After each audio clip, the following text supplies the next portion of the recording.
watch this happen. There we go. There we go. And we are live! Hello everyone, and welcome back to my weekly streaming. I am here, M. Lorelei, and I am joined once again by my regular co-host, Cybernetic Pink Eye. One of those things is not like the other. You're kind of a coast. You're Coasting- certainly a beach. Coasting through life, I suppose. That is not true. You're a hard worker. Anyway, so you may have guessed that once again, I am still out here in Portland visiting my good buddy, and so I still cannot continue my Dragon Age playthrough. However, the plan is most definitely, I think, for right now, going from one free visual novel, Otome, if you can call the last one, games, so this is a game that is also free. This is something that you can get on stream completely for free. And I have mixed feelings about it because there are aspects of it that I like. It also has some very talented voice actors, some of which you may be able to recognize by their tone. It's overall not a poorly made game. There are aspects of it that kind of raise eyebrows for me, and you'll probably be hearing my sarcastic commentary on that as we go. You'll definitely be hearing the sarcasm from me. You've probably already figured that out. Yeah, so as a side note, I have played this game before. Hello, everyone who's trickling in. Good to see you. I played through this before. I have played all of the paths on it, but Griffin's never actually seen this before. Oh, you know me. I'm not much for the dating sims. By the way, because obviously wasn't doing this yesterday was Griffin's birthday. Of course. Well, I have to make mention of it because you are now 30 years old. You're officially actually the old man that you pretend to be. That I am. Kind of, anyway. 30, by the way, is not actually old. I am being utterly facetious. Well, when aren't you? There are times when I'm serious. I mean, certainly when I'm talking about, say, social justice stuff. So this is a game that I can't say that I'm necessarily excited to show you guys, but like I said, it's a free game. Anything that we don't manage to cover today, you guys can probably play for yourselves. There is actually a lot of interesting plot, and you can learn more about the overarching plot by playing different routes in this game. But I don't think we need much further ado on all of this. Happy belated birthday, Grifton. Yeah, Grifton. Sure. Grifton! You've only known me for a few years now. Yeah, well, you know, I also like speech problems. Yeah. Yes, and I mean, if you want to check out his channel, I'm going to even say, so we're obviously going to be playing this, and that's probably going to take up the majority of the stream. However, there is going to be an extra special bonus thing at the end of it, and I mean, we may as well spoil it now, right? I mean, some of you have probably already predicted. Those of you who are subscribed to my Patreon definitely know. Yes, and those of you who are watching this channel around this same time last year may remember something that we did, or specifically that Griffin did live while I was streaming. Unfortunately, we would not be able to get a camera up and running to do something this year in regards to that. However, there will be a recording of it that will be going up on his channel sometime at the end of this month. It will be actually the 28th for people who are on Patreon, so you guys get early access. And for anyone who is tuning in just casually watching his channel, it will be going up on Halloween itself. Yep, it's sort of become a Halloween tradition on my channel, but I figured since I actually have people who are paying me to see the shit that I do, I might as well give them a little perk in what areas I can.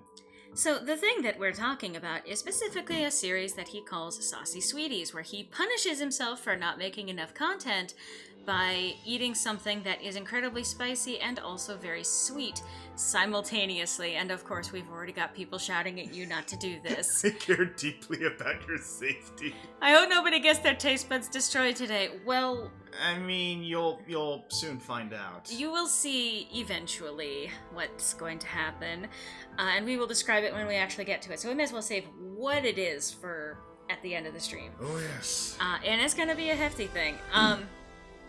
But yeah, so the idea is that he eats something that is super spicy with something sweet, and you can see past iterations of that on his channel. Now, like I said, it was originally a punishment for not making content. However, this year, he's been making content! And yet, I still feel as though I'm obligated. If nothing else, it's certainly something fun, and now it's a tradition to keep up with. So now 9 years in a row, or to put it another way, 9 years of this bullshit. I mean...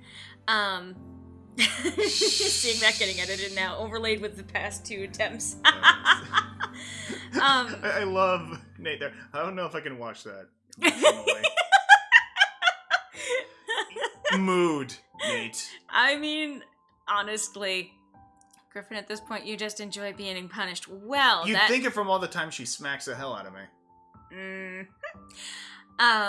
But yeah, so that's something that he's doing now. I mean, he's got his IMUOs in my unpopular opinion videos that have been going up this year. But he probably still wants to be doing more, but he's also got quite a bit on his plate at the time. Sometimes he enjoys it, says Dork Princess. Write any narrative you want. Physically, sure, but emotionally, nah. So... that's something that we're going to be doing at the end of the stream today, whether or not we actually finish one of the paths of this game. I'm up is great. Thank you, Donna. I'm teasing. IMUO is actually really good. I'm glad people are actually enjoying it. And I love seeing people engage with it, too. I think that's really... seeing people actually respond thoughtfully, whether they agree or disagree. That's what I was just trying to achieve all along. Just getting people to stop and double think, a lot of the shit that we take for granted, whether it be in popular media or things we see out on the street that we don't really, think twice about, things we take for granted. And I'm finally seeing a bit of that in the comment sections of the stuff I've made, which is what I've been hoping for a long-ass time. Alex versus the internet saying, honestly, there's so much good Griff content and good lore content. We are so spoiled. Well, I mean, I suppose if you are enjoying our content, I will say that I am looking forward to, once I actually get back home, getting back to the Symbolism and Lore series, because, again, complementary to the IMUOs, which is largely Griffin yelling at people what his opinion is and then asking for yours, I do a lot of dissections of symbolism and lore and stuff that we see in our society around us, and again, giving us a chance to consider not only how this symbolism is interpreted or received by us, but how we can apply it to media going forward. Anyway, I almost sound like I'm scripting all of this, which I feel is a personal accomplishment. I am actually being an eloquent person today. Yes. Symbolism. Thank you, Nate. So. God, also, before we get started, you're dealing with quality when the menu screen of your game says like us on Facebook. I will say, okay. So let's see about actually getting into this game. Oh, you really are thirsty. No wonder we're playing at dating sim. You blocked it, you bitch! I'm just dusting his arm now. That's fine. I love the completely opposite energies in Symbolism and Lore and IMUO. It's like, watch one right after the other. It's great. I would definitely recommend. Especially, I feel like we should do like those collaboration type videos where like we cover the same subject but from the 2 different... That's an idea. Yeah. But that's going to have to obviously be another time. Because like I said, let's get into this game. Let's get dangerous. You can shut up. I can. Won't. Yeah. Well, okay. So, this game is called Seduce Me. This is a free game that you can find on Steam. There is also a sequel, Seduce Me 2, and that one you actually have to pay for. It was also kickstarted. This game was actually released not too long before the Kickstarter for the second game came out. The thing is, I'm wondering, I'm sorry, it's just I remember what the name of this game is. Did this come out before or after that one Team Fortress 2 short? I don't know. Seduce me. I don't know anything about Team Fortress 2. Yeah, Seduce Me also. That would have been actually the better title for it, I think. It does actually work as a sequel to this one. But this one has a very interesting setup, and for a free game, it's actually not bad. Like, in terms of the quality, it has actually full voice acting, which is really interesting. The music was all originally composed for this. Oh, thank you, Tucker! Tucker has actually donated $5 through the super chat. Finally had some extra money. I was excited to send this. Just much wanted to say thank you for doing what you do. Thank you so much. Yeah. That again, as always, it makes such a big difference to me. I'm glad that if I'm doing something that warrants people wanting to chip in something towards my channel, like that's a nice little ego boost. But honestly, thank you. That goes so far, let me tell you. Yeah. Is this like a game I shouldn't be watching in the dark alone or No, don't worry about that.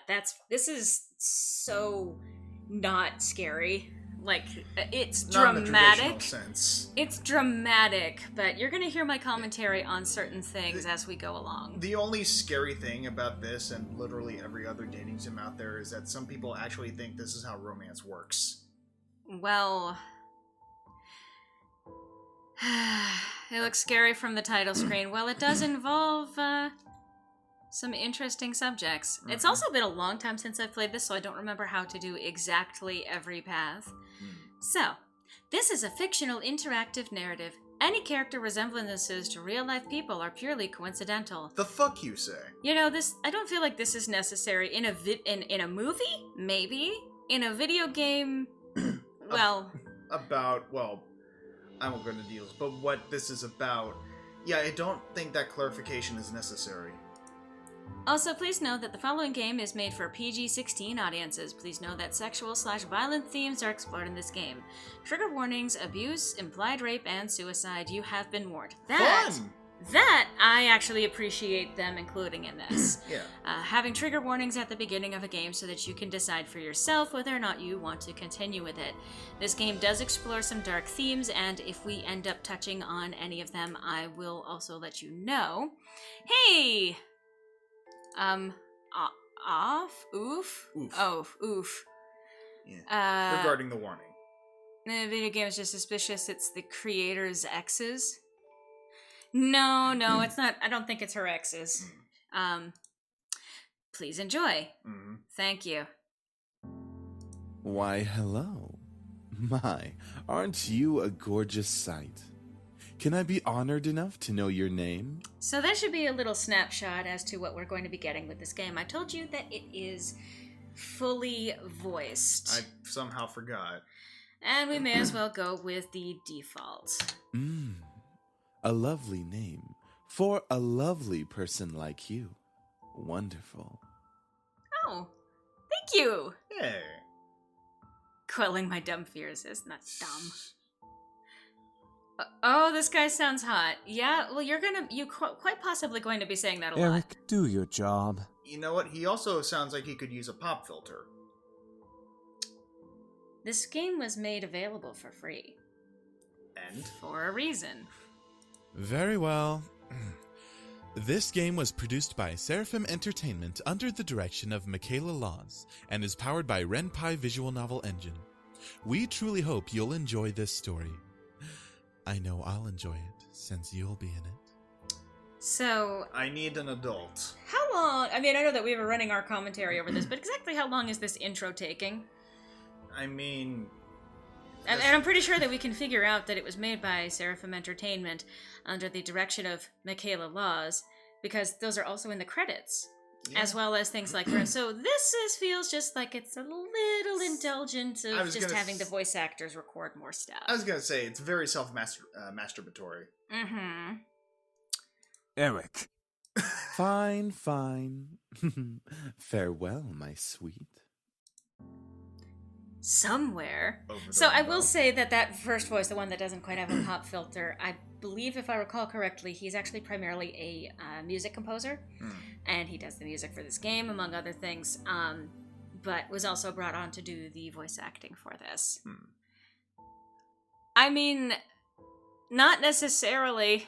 I'm not going to say that out loud. Yeah. Yes, Michaela Laws is the voice of Yandere-chan from Yandere Simulator. We're not gonna delve into that particular, depth of the internet.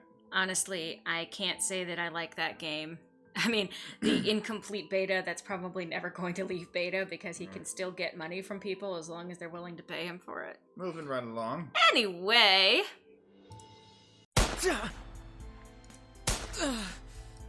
Come on! Is that all you got? Wanna try me, asshole? I don't think that... Well, You know what? I'm not even gonna... Yeah, moving right along. Crap! Missed. Let's retreat for now. No kidding. Let's get out of here. That's right. You better run, you stupid punks. Stay out of our territory. Call it fate or call it coincidence. That one moment of violence started a chain of events I will never forget. This formula, created in the 70s, is one of the most important in the field of financial theory. I believe she's a scientist. Well, it's not that she's a scientist. Is this a war crime simulator? It is used to calculate the price of European-style options and is widely used by option marketers, though there are some discrepancies that are now corrected with the modern viewpoint. I love that you can tell where the free audio sample stops and then restarts again. Again, that is not a criticism. This game does actually, again, a fantastic job for what it is. It's just that, again, getting into somewhat sound engineering, you can, and having made some original projects myself, I can hear where the loops begin and end. Yeah. Rain. It's been a long time since we've gotten rain around here. But it is the season for rainy weather, so it's not exactly that surprising. You know what, if you ever have to start off a story by describing the rain... Condensation. Personally, I loved the sound of it. The way the raindrops fell. Like, does this not still apply? Why is this in past tense? I don't know. Also, I know it's supposed to be rain falling, but for whatever reason, it just looks like someone, had, an anime picture that they made and then scribbled the respective color crayons over the trace. Kind of? I mean, still, I do like again, for a game that was made available completely for free. Yeah. But, Exposition shit. yeah. Like the soft tapping of fingers. It was so soothing. Even looking at the droplets hit the glass of the window was strangely calming. For this reason, I felt lucky for having a seat next to the window, though I did spend more time staring outside than I did paying attention in class. To be fair, most people do nowadays. I mean... We are mean. The lectures in class were pretty boring. Mrs. Phillips' voice wasn't soporific, but I just wasn't interested in what she was saying. And since it was the period right before lunch, all I could think about was doing other things in my free time. Honestly, I didn't really care much for economics. Sure, I had good grades in this class, but it was only because I read the textbook and did my assignments as I had to. I was only taking this class because it was mandatory. If it were up to me, I would probably have taken another course. You know, I'm just tempted to go on a whole other hour-long rant about this being precisely the problem with public education. Yeah, you're being forced to take courses that have nothing to do with your area of interest. And it's a good idea to be able to have a well-rounded education, to have it available to you, to have a baseline of understanding various aspects in the world, and to have the topics at least introduced to you. However, having a mandatory full semester-long course that honestly you're not gonna remember that much. Yeah. Anyway. Luckily, it was my senior year, so after this semester, it would mean the end of high school courses forever. Thank God for that. Fan fiction with any piece of media. You know, you're not even wrong. You're probably wondering how I got here. I didn't hate high school. It was just kind of mundane how the days drifted on as if there was no end to it. You're not even wrong, Alex. Why does this feel like my immortal? My name is Mika Dementia Raven Way. Also, no pigeons. Yeah. Well, thank fuck for that. The only thing I really enjoyed about going to school was meeting my friends and hanging out with them, but that was kind of it. Staring out the window, my hair is jet black. That's how I got my name. Also, I love the implication here, judged by her, or based on her body language, that she's so fucking bored she's pretend ordering a pizza. Yeah, can I get a pizza delivered to classroom 302 on the second floor? I don't know why it's ordered that way. Okay, sorry. Someone in the chat. You went full Wookiee. Alex. Okay, we're never gonna get through this. Yeah, that's me. Alex Wookie. That is Alex's surname. Anyway.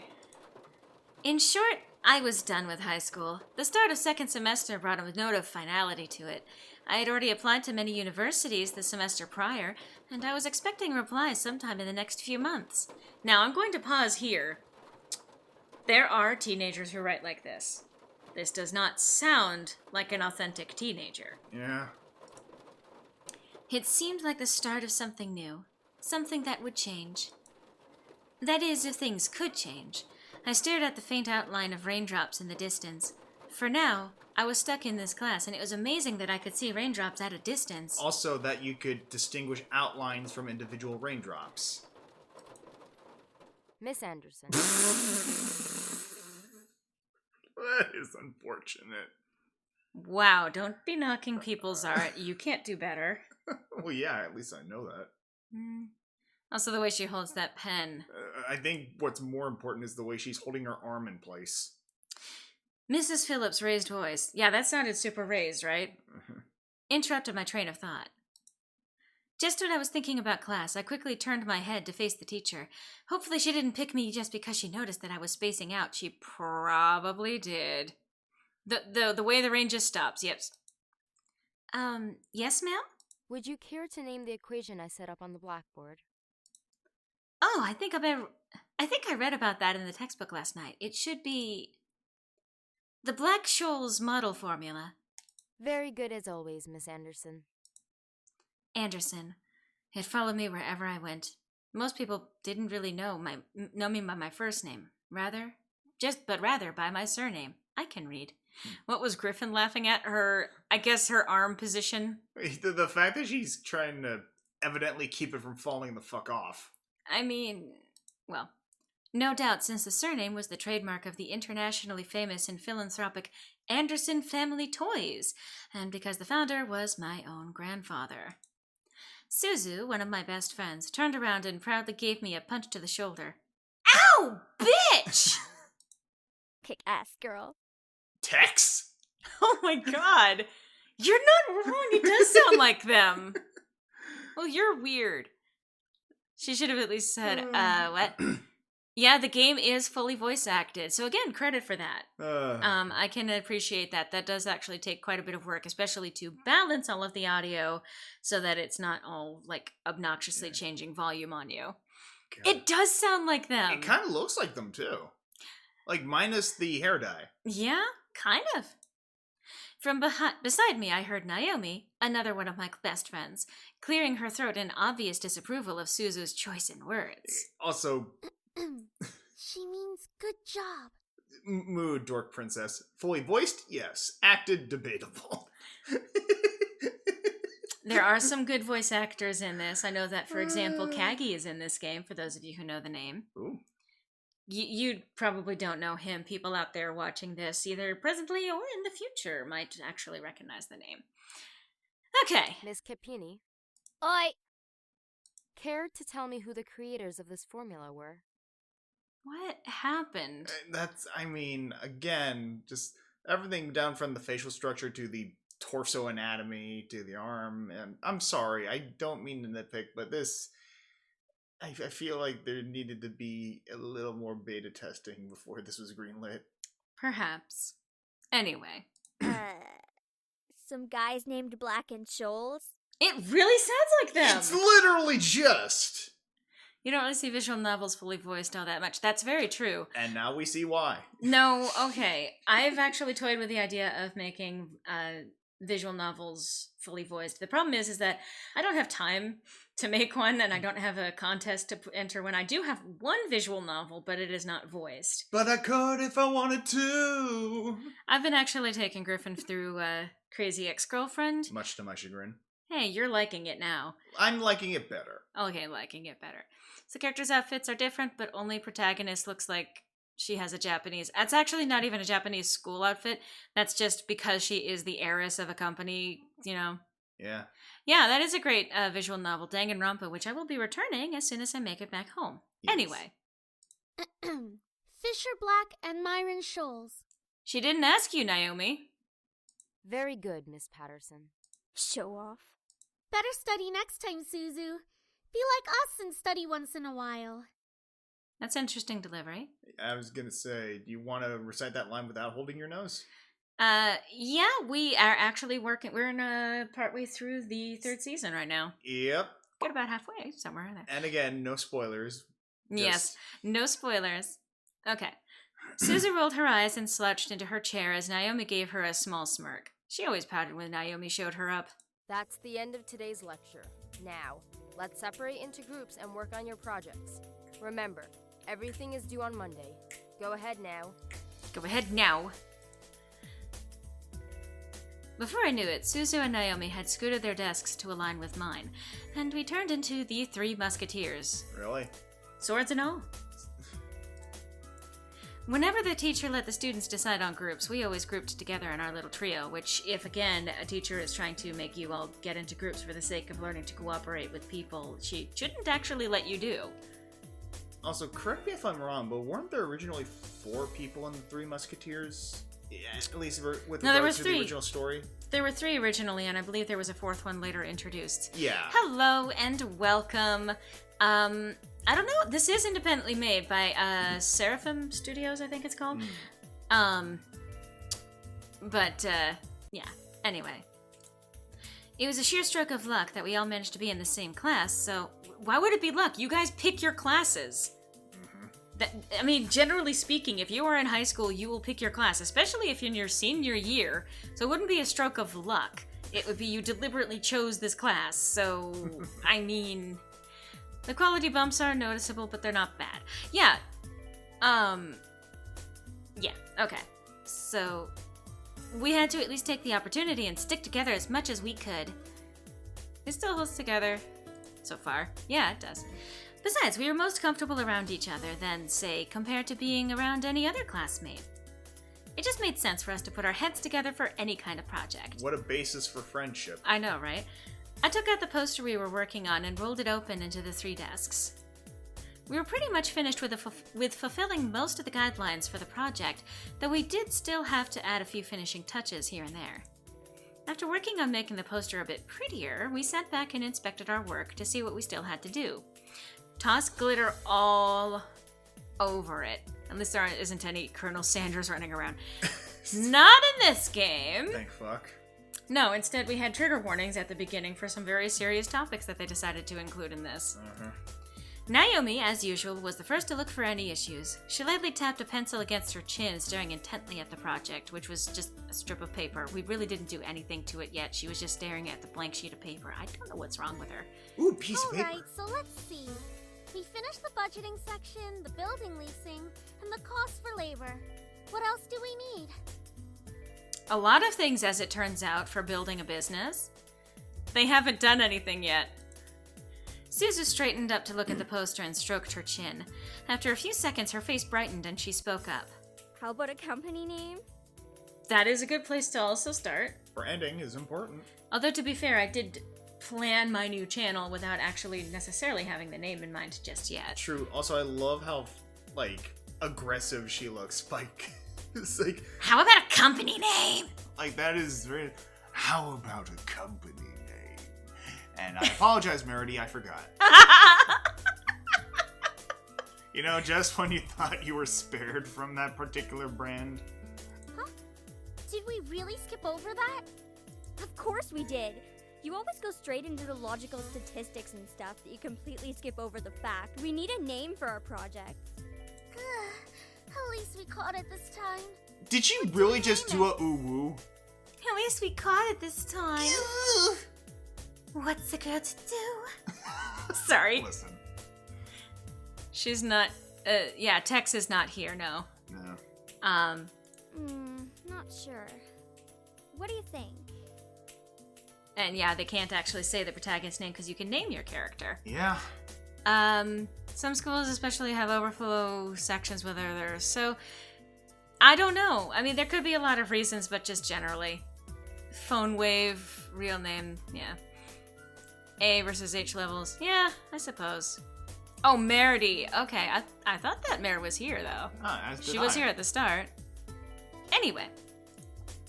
It always came down to me. Whenever there was something to be named or titled, I was the master and ending decision, even when I didn't want to be. I like Trinity Corporations.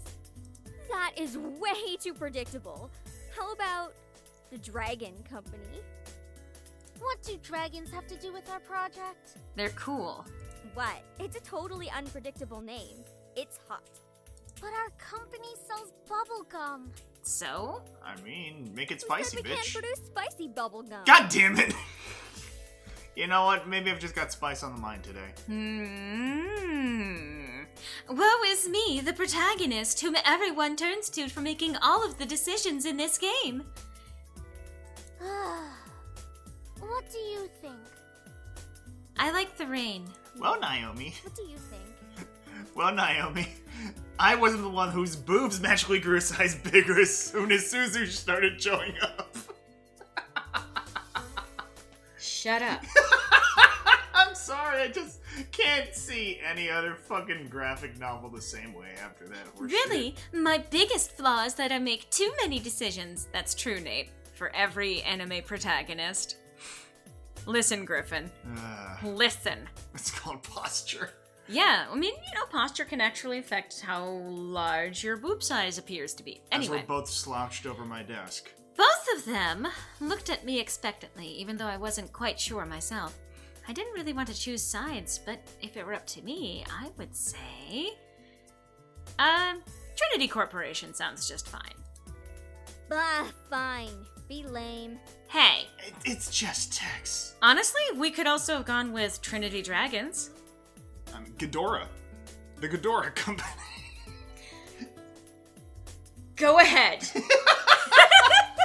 I mean, Ghidorah Inc. I could see I it don't working. want... No. You sound like you know from experience, Alex. Lorelai the anime. I mean, isn't that just Lorelai? Honestly, that is just the Ballad of Lorelai. Yeah. Lorelai the anime. Trinity Dragons does sound like a killer alt-rock band. I agree. You're not wrong. Alright. Alright, now that we've decided on a name, now what? So I'm going to give you guys a little bit of insight. This beginning section of the game is actually super long before we actually get to what's supposed to be the meat of the game, because they want to do a quick gauge on our character, including like choices, sort of personality stuff. So they run this whole gamut of trying to gauge what sort of person you are playing as. Also, thank you, Nate. Both suck. I believe in kaiju gum. Abso-fucking-lutely. So now, this video has been demonetized, but hey, I've already had enough donations to be able to make up for that. I mean- So, it's probably not been demonetized, but, YouTube being what it is. See, now, again, I know my mind wanders, but now I'm just thinking of what would be like the logo or the branding for kaiju gum, and it would just be Millie Bobby Brown screaming into the sky. She does that a lot. She does. And she does it well. She does. Anyway, Lorelai versus Griffin, top 10 anime battles. I mean... Laura, Griffin, did you know that I adore you both? Aw.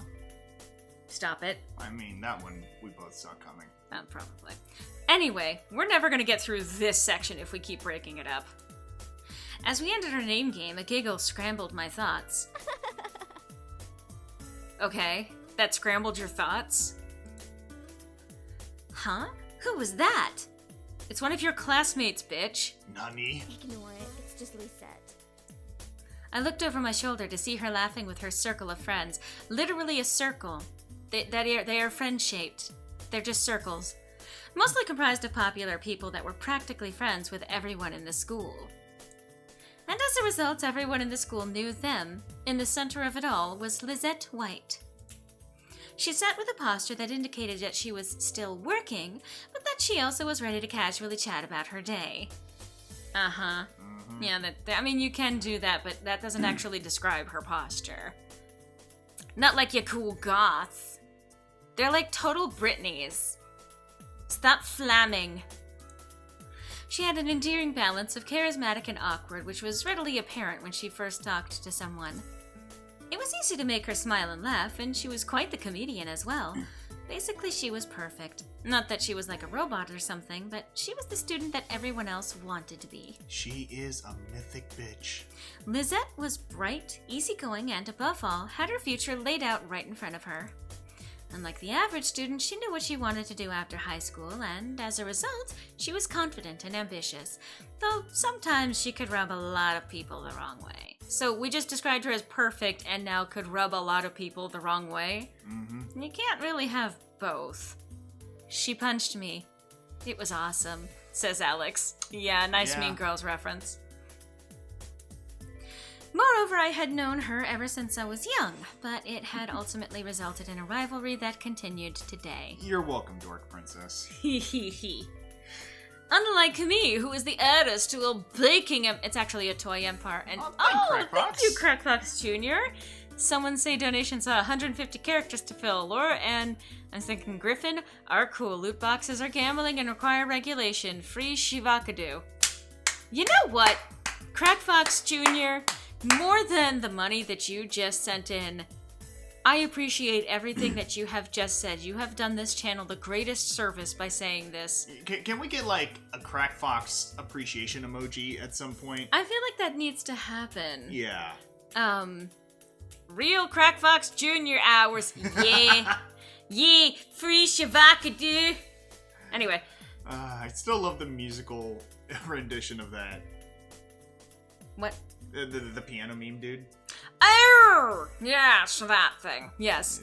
What's the name of it? I think Charles Cornell. I'm not entirely sure. Charles Cornell? Just look up meme piano on YouTube and you'll know what we're talking about. Oh, yes. Okay. Of course, my friends knew what was between us, and upon seeing me glance at her, they shifted her attention to her because they follow everything that I do and say. She doesn't even look like she's working, in my opinion. She probably is, but she's too much of a stuck-up priss to allow herself to look like she's actually doing work. Oh, come on, Suzu. She may be a little off-putting, but she's not the giant priss that you're making her seem to be. No. Also, quick question, what the fuck's a priss? Naomi, actually. Kind of. The sort of person who is very high class, super prissy, like a princess-esque type of personality. But, like, no, she is a priss. The day she isn't a priss is the day I turn into you. A dragon! What's that supposed to mean? Oh my god, she is Weiss she. She is what? Ruby reference, never mind. Oh. Never mind.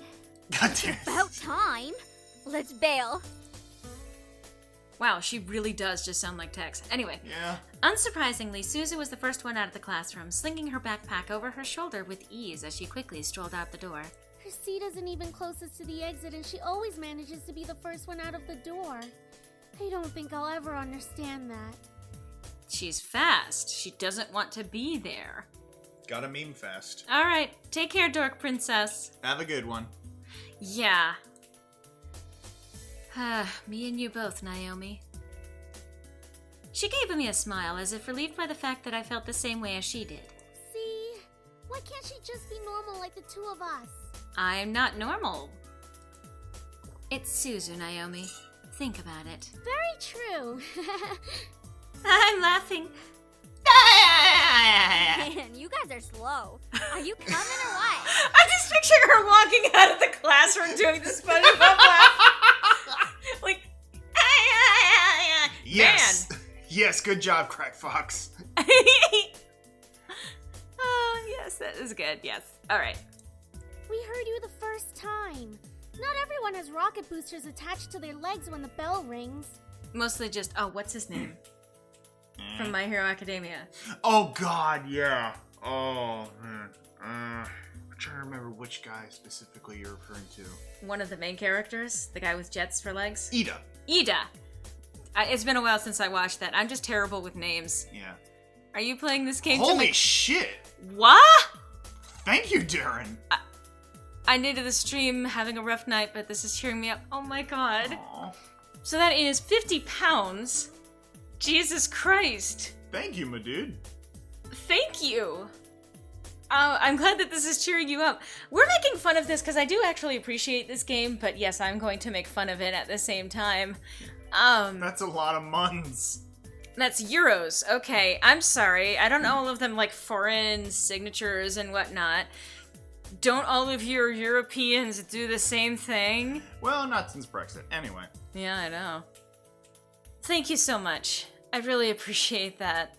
And again, it always cheers me up to know that I'm helping cheer someone else up.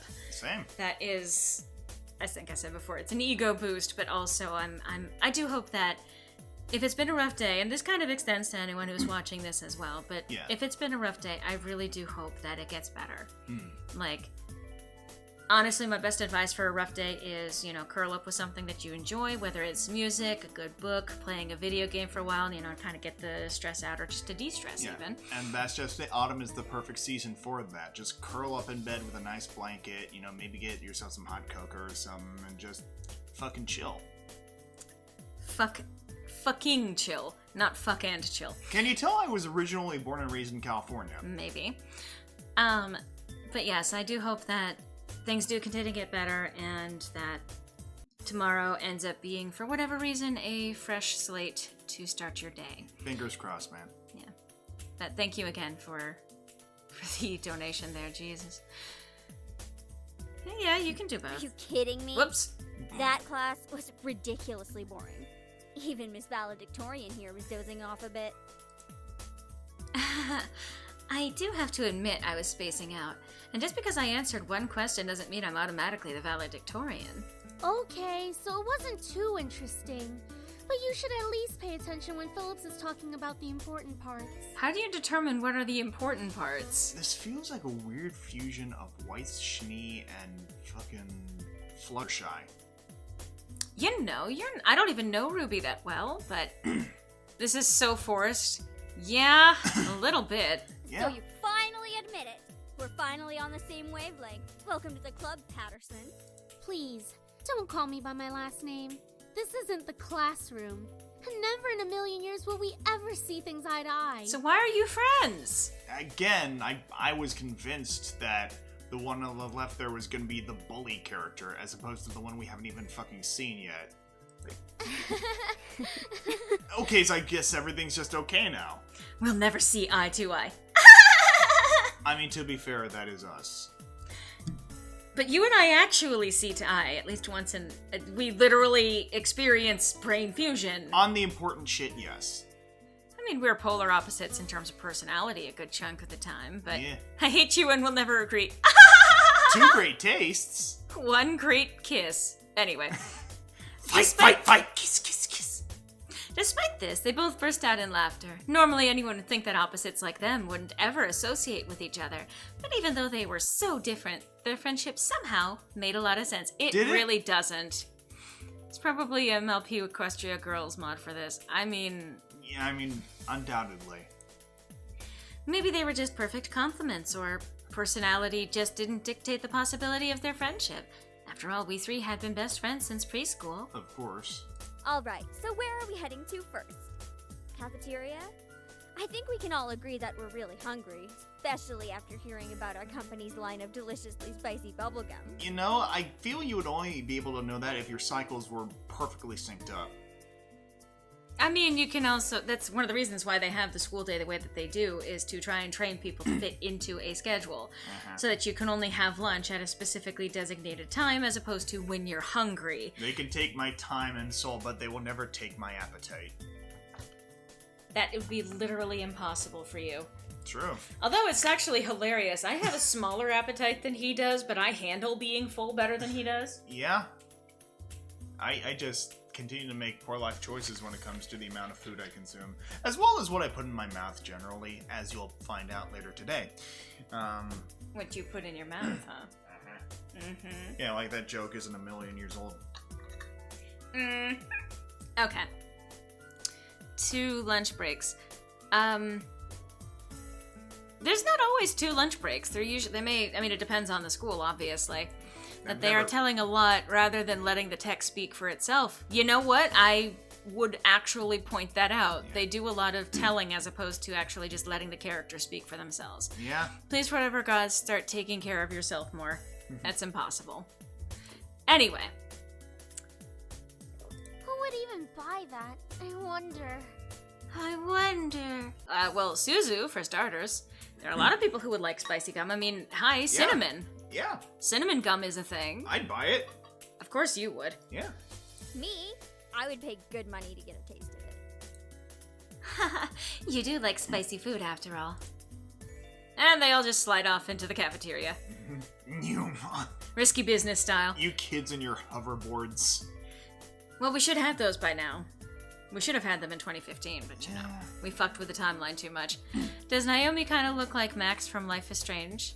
You know, you're not wrong. We entered the cafeteria, a bustling room filled with the aromas of different kinds of food.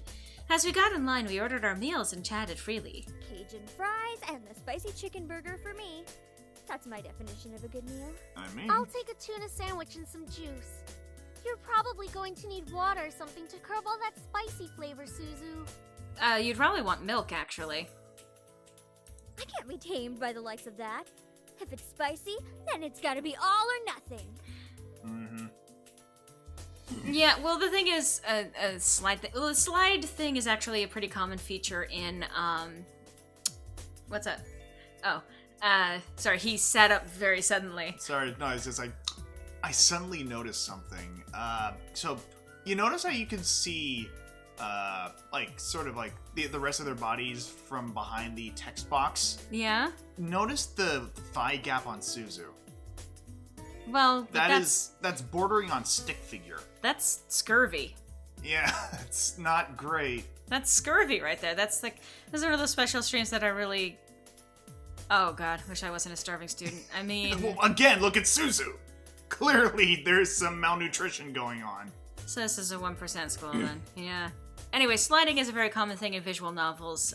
It's just an easy way, because you're only going to have like little dolls that you can move around the screen. Oh, yeah. And an easy way to indicate movement. Well, Alex, I appreciate that, but instead I have your company and your love, and that is actually quite enough to fuel me for many years to come. The power of your love could actually quite possibly power the entire planet 5 times over. Yeah. Well, how about... If you want to be gifting things to me, you get to work on some of the things that we've talked about. That's actually a good question, Darren. Which is worse, sour or spicy? I mean... Worse? Like, in what sense? Yeah, like, I actually enjoyed the occasional... Like, for any of you kids out there who have ever... How dare you? Sorry. But for any of you kiddos out there who've ever had a Warheads candy, those are all the rage when I was younger. Basically what they were these exceptionally, at least at the time, exceptionally sour hard candies that the longer you kept, have them. Oh, are they still a thing? Yeah. Oh, cool.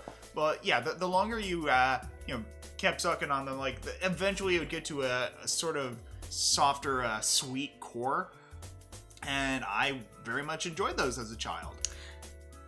Spicy can kill you, so can sour. It depends on the flavor and why it is any of those flavors. Exactly. I like both in moderation. I can enjoy a decently spicy thing. I enjoy getting into spice every now and then.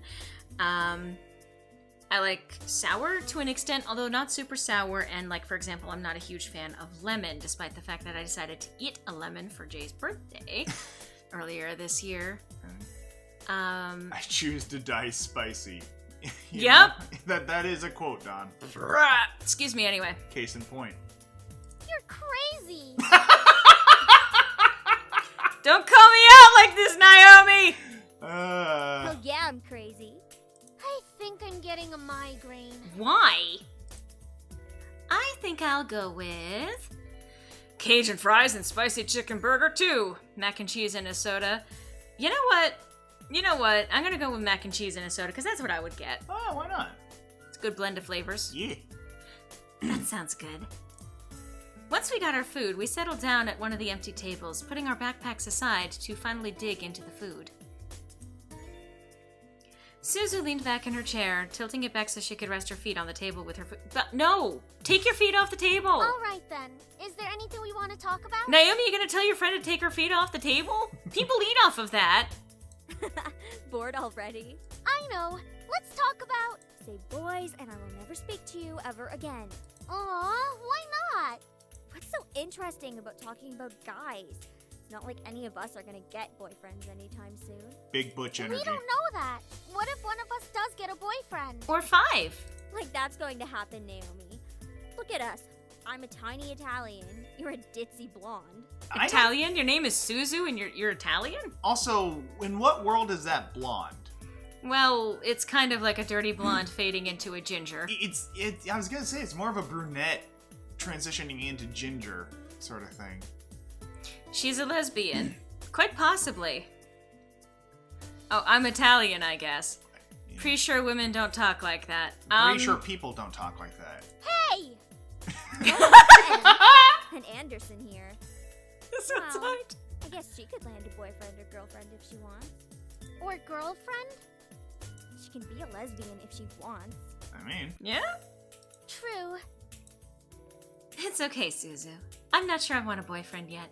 I would like a girlfriend or two, though. Want to take applications? do you want to enter a polyamorous marriage? Why not? Might as well get a boyfriend. Okay. First of all, for anyone who didn't get that, go watch Snapcube Sonic 06 dub. That's not a choice, damn it. Sonic the Hedgehog Yes! said gay rights. She is so definitely a lesbian and frustrated because she's testing the water, and Naomi is talking about boys. Yes, I'm glad you got the reference, Alex. Maybe she's just not interested in a relationship, Suzu. May Which is fucking also- be. You know, that's also possible. Well, it really wasn't about wanting a relationship, but more of there was no one interesting enough to be in a relationship with. I have something important to tell you, says Alex. I was gay before the light. Again, they've clearly seen the dub. I've been enjoying watching a lot of the Snapcube stuff that we've seen before. I've come to make an announcement. Stop! Stop! Don't get me wrong, I'm an open person, but there were not many interesting guys in the school to go out with. Who knows?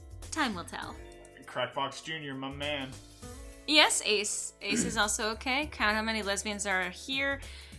Omega, count how many lesbians are. Okay. 1, 2, 3.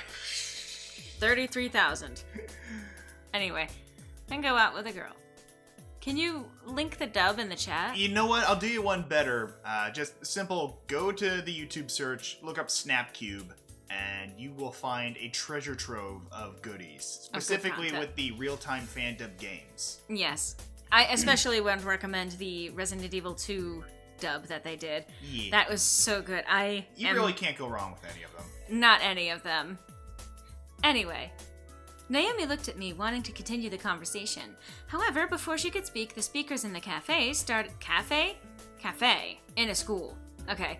Started up and an announcement echoed through the cafeteria. So wait, just the cafe, but it just goes through the entire cafeteria? What is the writing in this game? It's technically writing. Miss Anderson, please come to the main office immediately. Please bring your things with you. That's not a way to refer to my friends. I mean... Please bring your things with you. Thing 1 and thing 2. Oh my. Looks like our plans have been cut short. The men in white coats have finally come to get you. Suzu, don't joke around. What if it's serious? This is off topic, but what anime do you guys enjoy the most? My favorites are My Hero Academia and Seven Deadly Sins. Well, Yoko's band of anime reactions. I don't know that I have like a lot of favorites or anything like that. I have a lot of them that I enjoy. One that I enjoy going back to many times is Madoka Magica. Neon Genesis Evangelion is an experience. Like, it's not even that it's a good anime or even a great anime, it's that it is an experience to go through. Yeah. If you haven't watched it yet, I recommend it. Try not to watch the Netflix adaptation because they bonkered it up. Yeah. As for me, also, thank you, Alex. But as for me, I guess if you want to get a feel for my taste in anime, Gurren Lagann literally restored my faith in anime, and so my range goes from Gurren Lagann, Monster, and Ore Monogatari. I do like Ore Monogatari. That is one of my favorites, actually, of all time. I'm trying to think of some of the others. There's also, the From Me to You. That Yes. one was so wholesome and It was. so good. I wanted to cry. I love the characters. Fruits Basket. Yes. That is another one. The original anime adaptation is actually not bad. I certainly covered quite a bit of ground, especially for what was both released at the time and as compared with what ended up coming out after that fact. But also, they have the reboot series that actually started this year, and the next season is apparently going to be scheduled to start in 2020. Yes. So. Let me see her. Fulukuli Soul Eater, definitely. Yeah. I'm not sure I ever saw Durarara, but I did see Bakuno, which is basically the precursor to that in terms of... In fact, I believe a couple characters from Bakuno carry into Durarara. So... There's also a hit new anime called The Ballad of Lorelai. That is spelled incorrectly, Crackfox. But you know what? That's okay. You paid me money, so you can get away with that today. Yes. It is a pretty hot anime. I can't wait for that next episode to finally release. They left on such a cliffhanger. I will also say Agretzko is definitely up there. Yes. Yeah, I mean, again, no spoilers, but what happens at the end of season 2 is the healthiest example of that I've seen pretty much in fiction. Oh, yeah. Anyway, That's fine. If something happens, just call us. Apparently I can't click out of it and then click back into it without apparently having it just skip to the next line. Guess not. Can't wait for the English dub of the ballad. Honestly... I mean, I know 4Kids is going to do a great job. Yoroshiku onegaishimasu. Anyway. Funny enough, something did happen. And it was certainly no laughing matter. Cold. It was really cold. The rain became heavier that afternoon, accompanied by rolling thunder now and then. The skies had turned dark, though I couldn't see any of it under the black umbrella. Not that I was looking up. In fact, looking up was the exact opposite of what I wanted to do. Again, I don't want to be, seriously shitting on the writing in this game per se. I know that you probably would be fine with that. It's very, my name is Jessica Grimdark. This is the story of my tragic tragedy. The thing is that there is some fantastic fan fiction for out there, but this ends up being super purple prosy. Fuck your fridge. I would rather not. Yeah, that would be really cold. Not for kids. They'll screw the Ballad of Lorelai like they screwed Sonic. I will say they did a good job with the One Piece opening. I mean, say what you will of the One Piece 4Kids adaptation, the opening was fire. Right. Okay. I stared at the grass beneath my feet, unable to look up at the people weeping around me. All I could see was the damp grass underneath my feet, which you were staring at the grass beneath your feet. All I could see was the grass underneath my feet. Did you know that there were grass underneath my feet? We were having the funeral at a Burger King. It was very greasy. I mean, it was actually a pizza joint. Purple prosy is basically super flowery language where it's not necessary. It's like, instead of saying, he went to the store and got some milk, it's like... Verily, I scampered over to the grocery store. I made my grand adventure over to the store which housed most of your common household items, and of course, naturally, after going through a selection of the finest accoutrements to daily life, I settled on the dairy section, namely a singular carton of milk. I didn't need nor require a full gallon. Once I had achieved and acquired the milk needed for my daily life, I returned home only to flare myself over the couch to scream in personal agony. Also, you're damn right I like the pirate rap duel. Only the monotone eulogies that floated through my ears reminded me that I was at a funeral.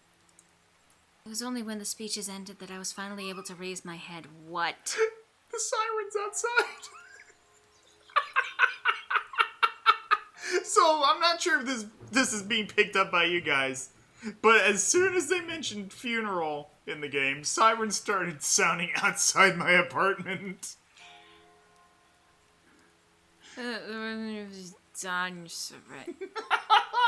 Okay. A small gathering of people, and once again the rain loop. Oh, yes. A small gathering of people mostly made of relatives, but sometimes some of them were comprised of non-relatives, but they were cyborgs and we don't count them. that I didn't even know were related to me were huddled around a simple small grave. They're coming for you, Griffin. Harold Anderson, forever in our hearts. And there's no date. Notice, there's no date whatsoever. I mean, obviously, it can't exactly include a date. Well, apparently his time wasn't worth their time. We're talking about things 4Kids got, right? Oh, God. Yu-Gi-Oh! Bad writing police, that's definitely me. Yeah, us. See, I'm going to say this, okay.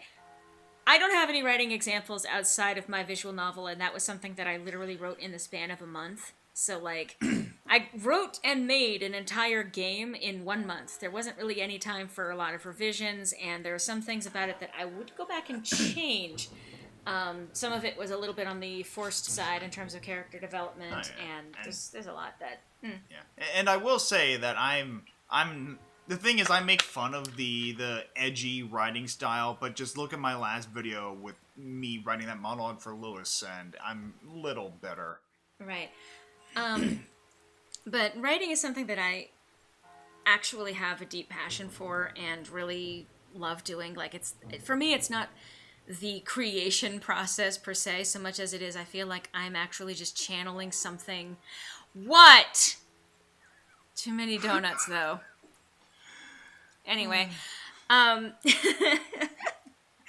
gotta understand, Griffin is putting his hand to his face, like, I am, so, in the middle of trying to be serious here, I am someone, I consider myself to be a writer. It is the main thing I have defined myself as ever since I was a small child. Yeah.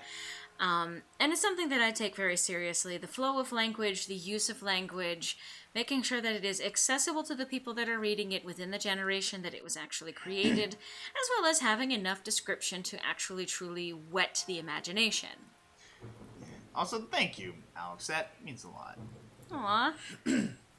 Thank you, Alex, who has said compliments to both of us. You do edgy well, Alex has said to Griffin, and then to me, Lore, you're an exceptional writer!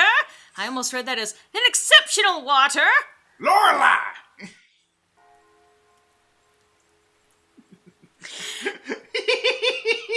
Huddled around a simple small grave. For a while, all I heard was the sound of raindrops on umbrellas. It looped weirdly for some reason. Raindrops are falling on the Stop! dead. If it weren't raining, everything would probably be in a heavy silence. You better stop! How do you do these things?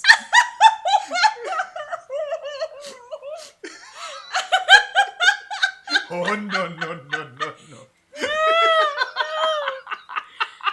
Oh, no! Oh, my God. I looked beside me. My father was standing and holding up a large black umbrella for our small family of 3. Oh, there's thunder. His face was emotionless, a strange sight next to my weeping mother. I wondered what was going on through his mind. Do not dare bring up that damned colonel back here. Speaking of umbrella... Yes! We have watched The Umbrella Academy, the first season. I am looking forward to season 2. I was about to say. Okay, but black umbrellas are generally pretty much par the course for funerals, Alex. Yeah.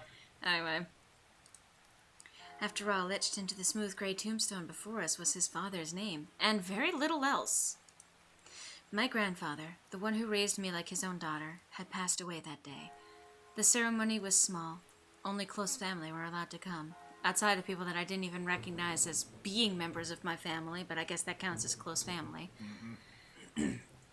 Some black umbrella, not everyone owns one, but that's why you go out and buy one, so that you can show off how black you can be, and that's a sentence I just said. Yeah.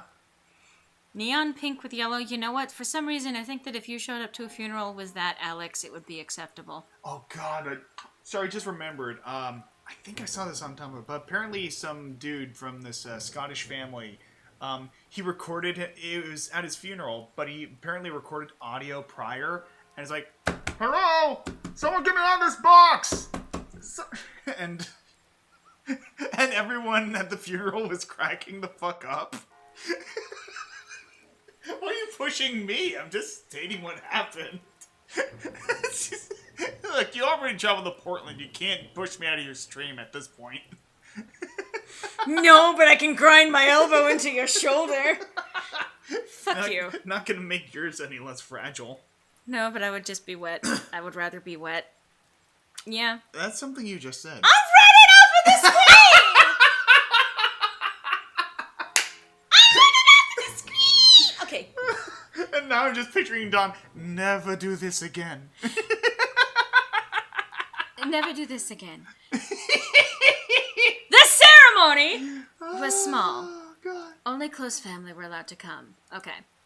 Slowly, though, people began to leave, leaving my father, mother, and me behind at the grave. We need cams just so we can see you assaulting each other. We tried. We All would. right. We would. Believe me, we would. A man dressed in a clean black suit. Oh, Don. Aww.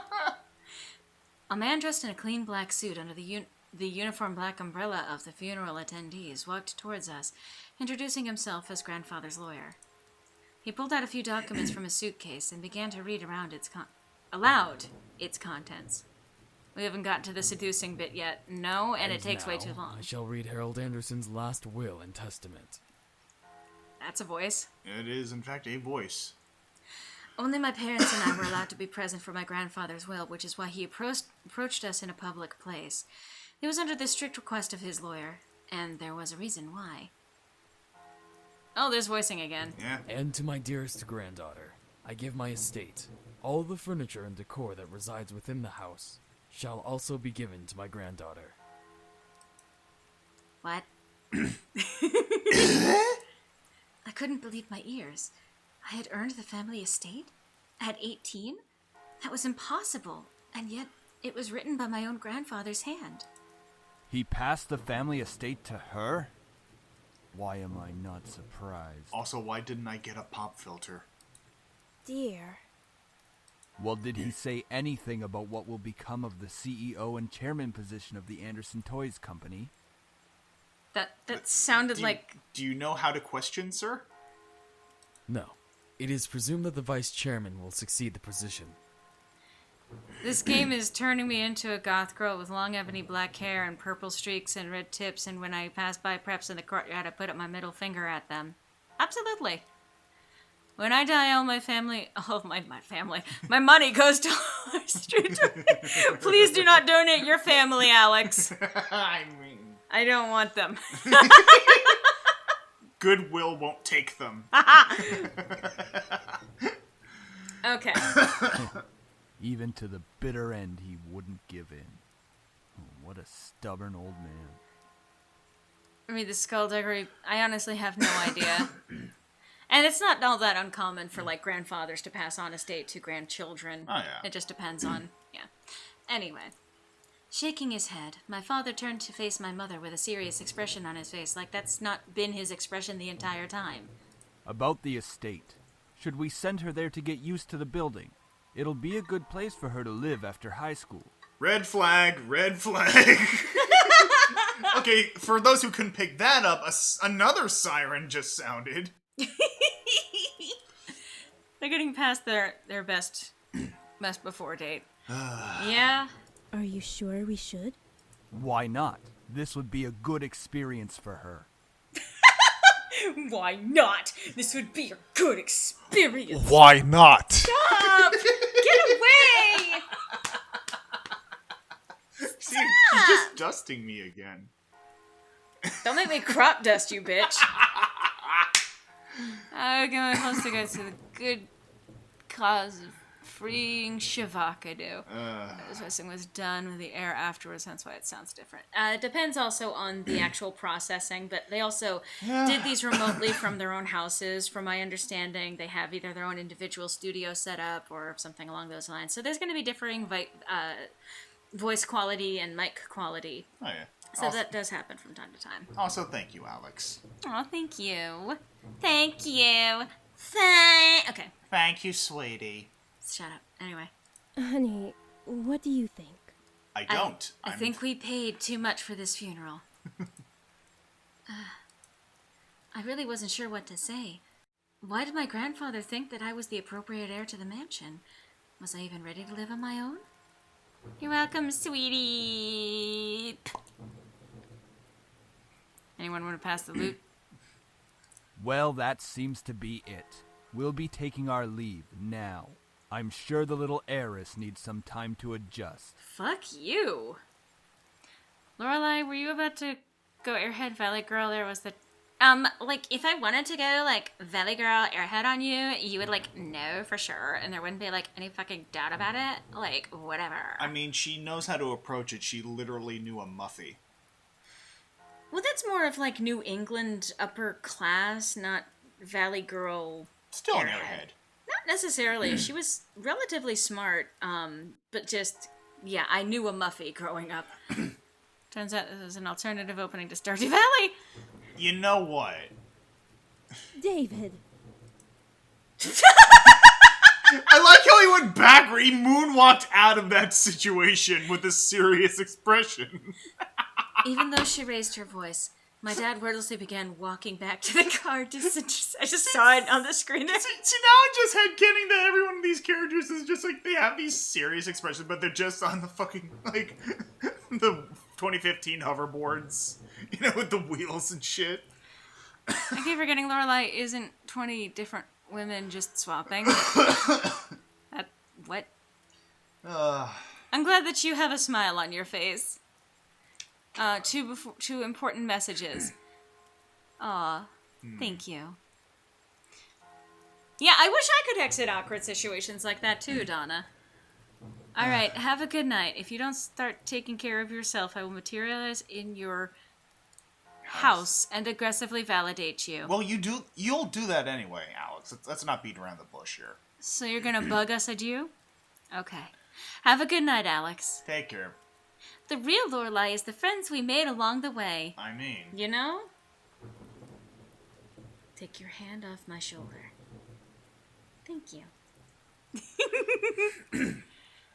I can't do a lot of voices. I can really pretty much just do the one, but there are some variations on it. The thing is that my neutral speaking voice is actually a combination of a couple of different accents. It's just a fairly standard, like, American, maybe Midwestern-ish accent. Yeah.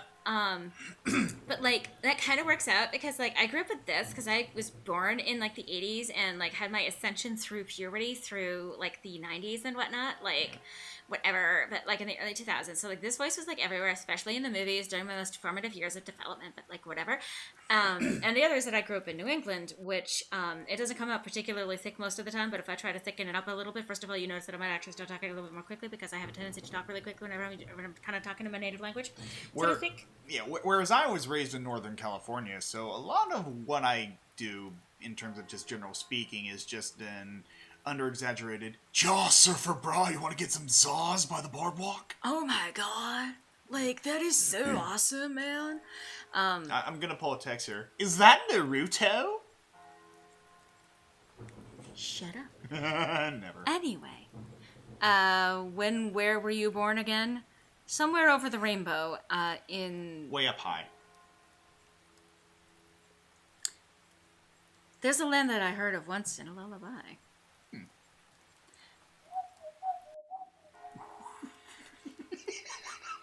What was that? Like, I can't do it. I can't whistle and grin at the same time. Oh, man. Also, why the random Lenny? Oh, is that? I thought that was a Lenny face for a second. I'm sorry. Wow. New moon with face. Okay, sure.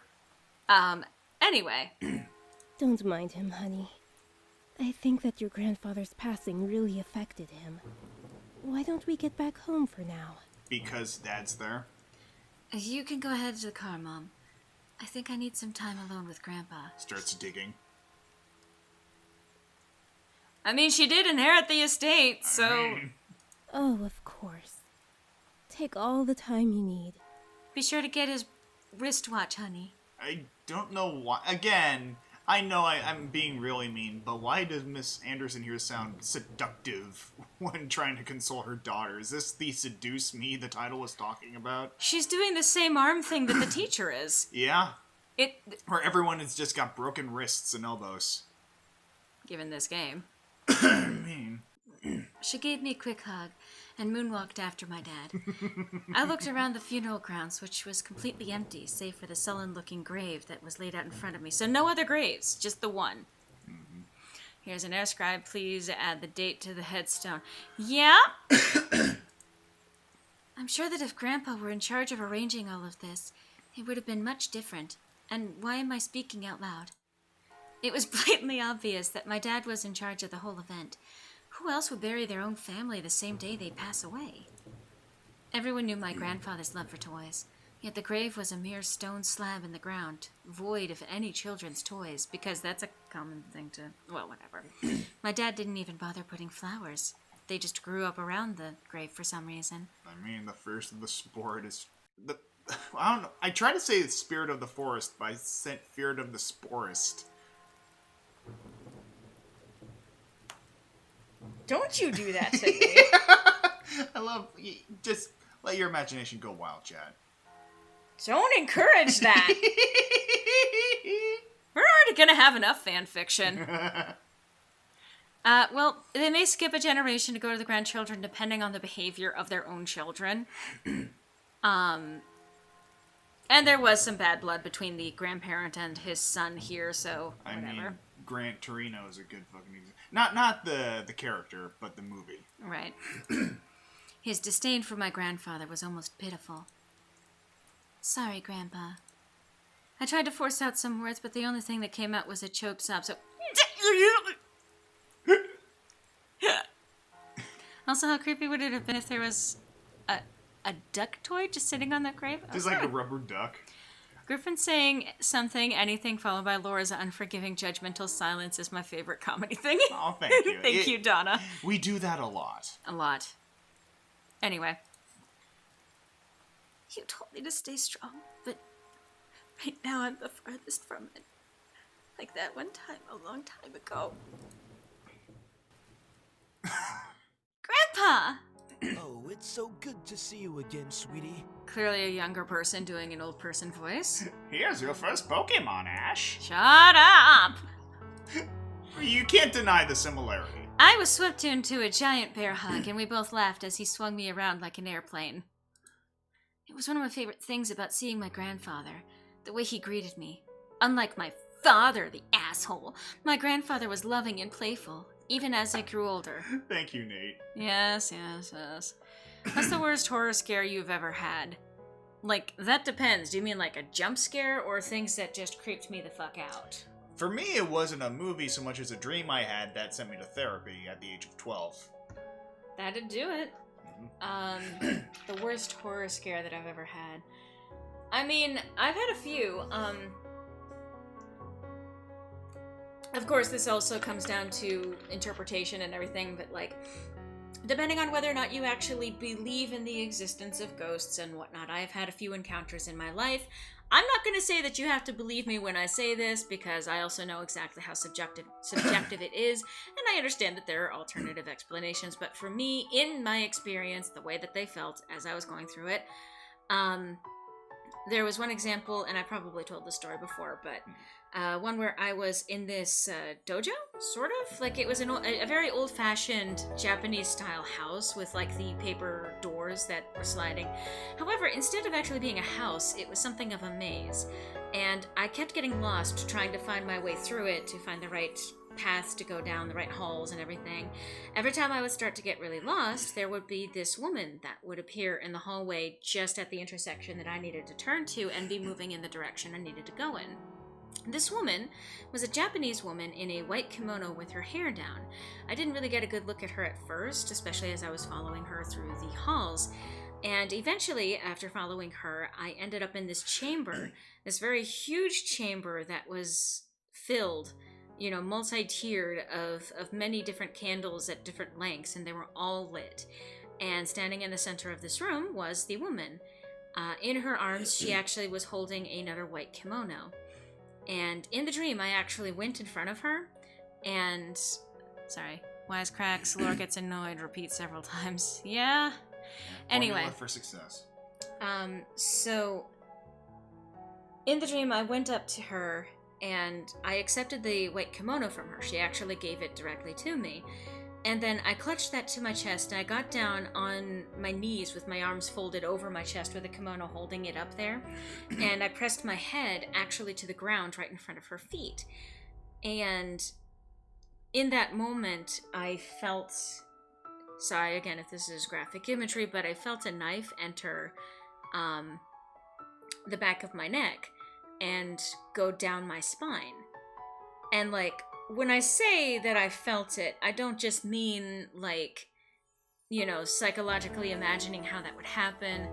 I felt my bones shuddering from the vibration of it moving along, like my ribs and spine and everything.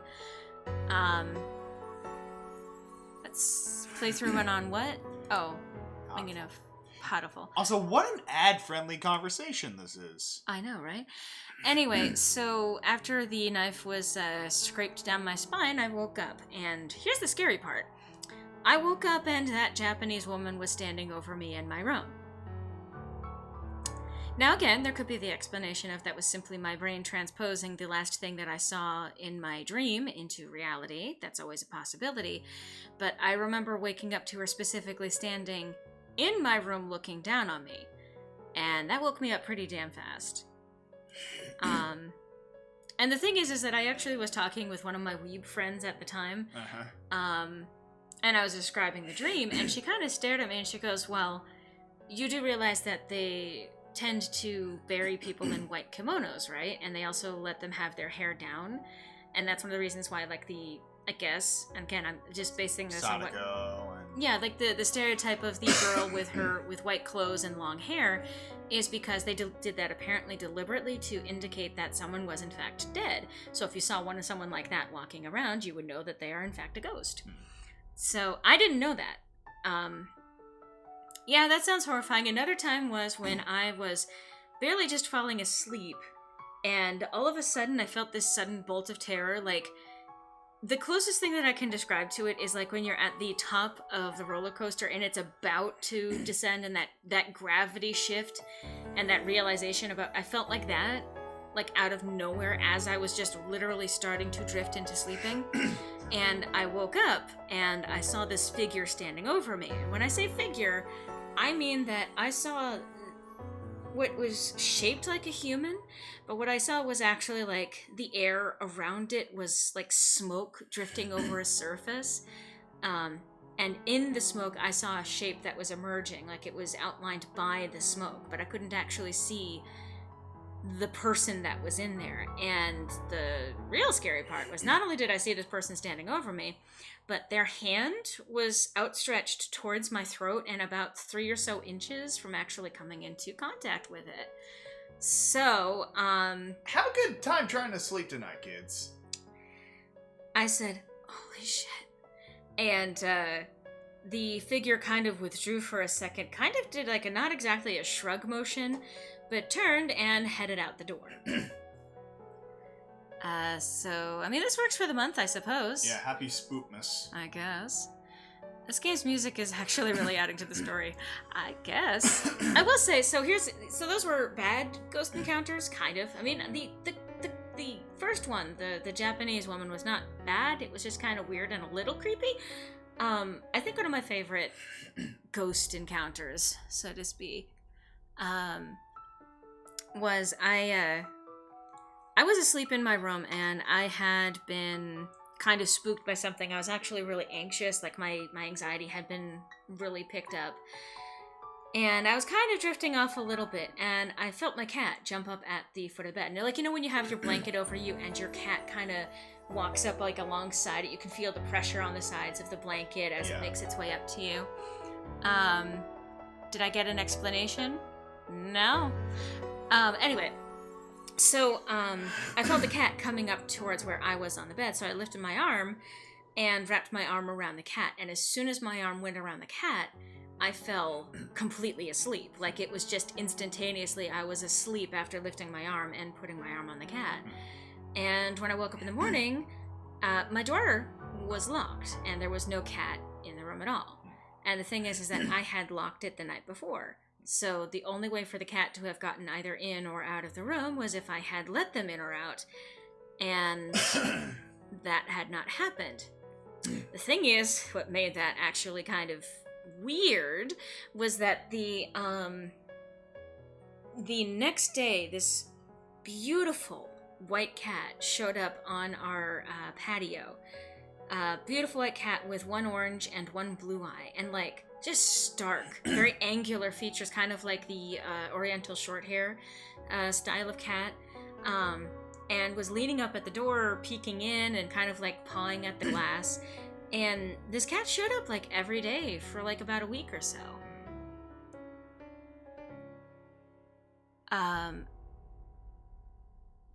Didn't I dream that part? No. I mean, there's always, again, the place in between where you're falling asleep and your brain can project things out into the world around you. That's a known phenomenon, and that could very well be the case with me as well.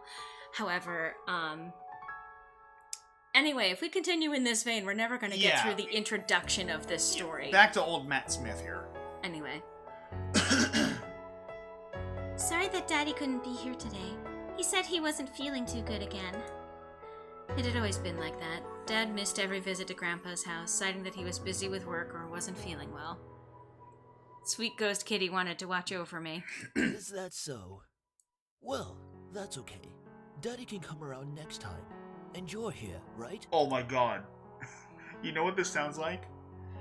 This sounds like from Snapcube Alfred's voice for the old father character from Princess Elise from Sonic 06. Oh no. My baby girl. You're gonna be a gamer. Yeah. So, what are we doing today, Grandpa? Mommy says there's a new dessert cafe open in town. Maybe we could go? Oh, I would love to. But I've been so busy with the company these days. We're actually working on a little something. Would you like to see? It's just Alfred. Yes! Ooh, is that a toy? What do you fucking think?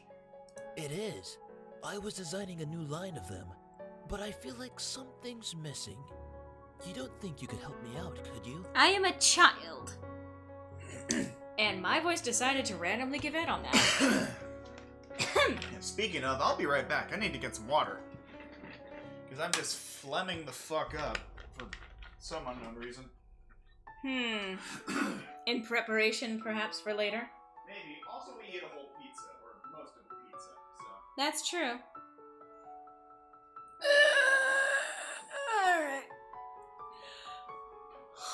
Alright. Nope, just a new packaging. Of course! He placed the toy in my hands with a smile, and I inspected it carefully. It was beautifully crafted, and obviously a lot of work was put into it. There was one thing, though. So, what do you think? I'm fine. I think the heart on its chest should light up when you hug it. It'll be like it's alive, and it can be like a little nightlight before you sleep. He stroked his chin, considering my input while nodding his head. After a few moments of silent deliberation, he turned to me with a chuckle. That's a great idea. I'll get to changing it right away. You're always like my little lucky charm, dear. You always know what to add to make the perfect toy. Well, I hope I can be like you one day, Grandpa. Dead! You want to make toys as well? No, I said I wanted to be dead. Well, making people happy is the best feeling in the world. I don't know if I want to make toys when I grow up, though. Don't worry too much about it. You have plenty of time to decide. Besides, you should do what makes you happy as well. I don't know if Grandpa was making Care Bears, but hard to say. That makes sense. Daddy doesn't think of it in the same way, though. Your father. I'm sure he just wants the best for you. He can't seem to pick an accent. Like, he's almost like halfway to an English accent, but it's just like he can't decide between American or English. What are you doing? I'm trying to scoot back up. You're a bitch. Well, yes, but that's a different argument. Yes, it is. I'm not so sure about that. Sweetie, look at me. I am old. He bent down to look at me eye level, with a serious look on his face. As much as your father may say something that doesn't make sense now, you must remember that he's always thinking about you. He loves you. There's no doubt about that. And you need to love him just as equally. I mean, you don't need to love him at all. Love is not owed between blood relatives. Yeah. I definitely agree with that. Love between blood relatives is nice if it actually works out, but again, if they turn out to be not what's best for you? Yeah. Anyway. I don't hate Daddy. I really do love him. I don't know why he's like this, though. Because he's an asshole. Your father and I have had some difficulties with each other in the past. But it's nothing that you should be concerned about. I had heard tidbits of this from Mother and various other people. The only people who had stayed quiet were my father and grandfather. Both of them refrained from saying a word on the subject matter, but it was clear that whatever happened set up a wall between them. It's hard, though, trying to pretend as if nothing were wrong. However, no matter what, you have to stay strong. You're a big girl already, and... Don't call me fat, well, Grandpa. There'll come a day when it seems like it's you against the world. But always remember that your family and friends will be here with you.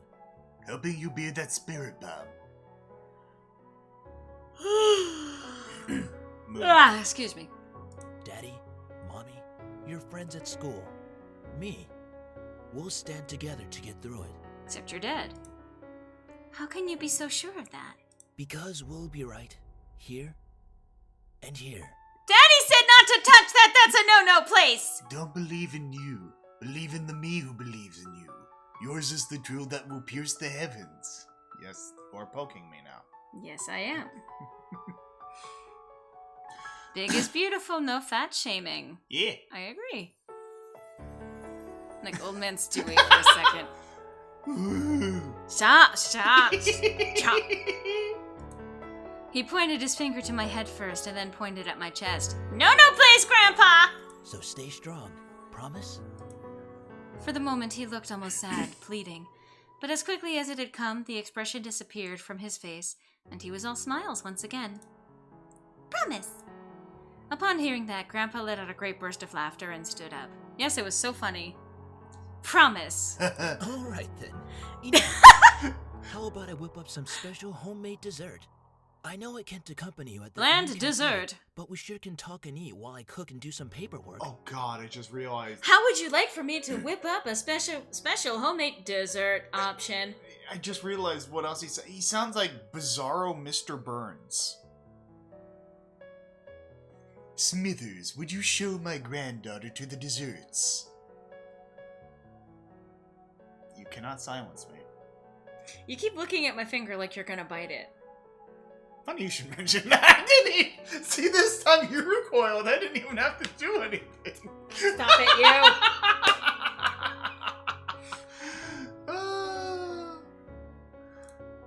Homemade dessert? I'll race you to the kitchen for a bland generic dessert. Bitch, I have a broken slow hip. down there.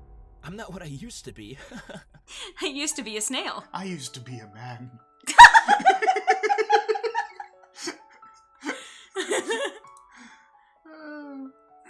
You willed me the very home I'd love to see you in. Why?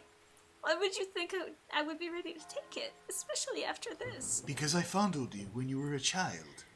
Wow! I figured it would be the easiest way to settle things in court. Wow!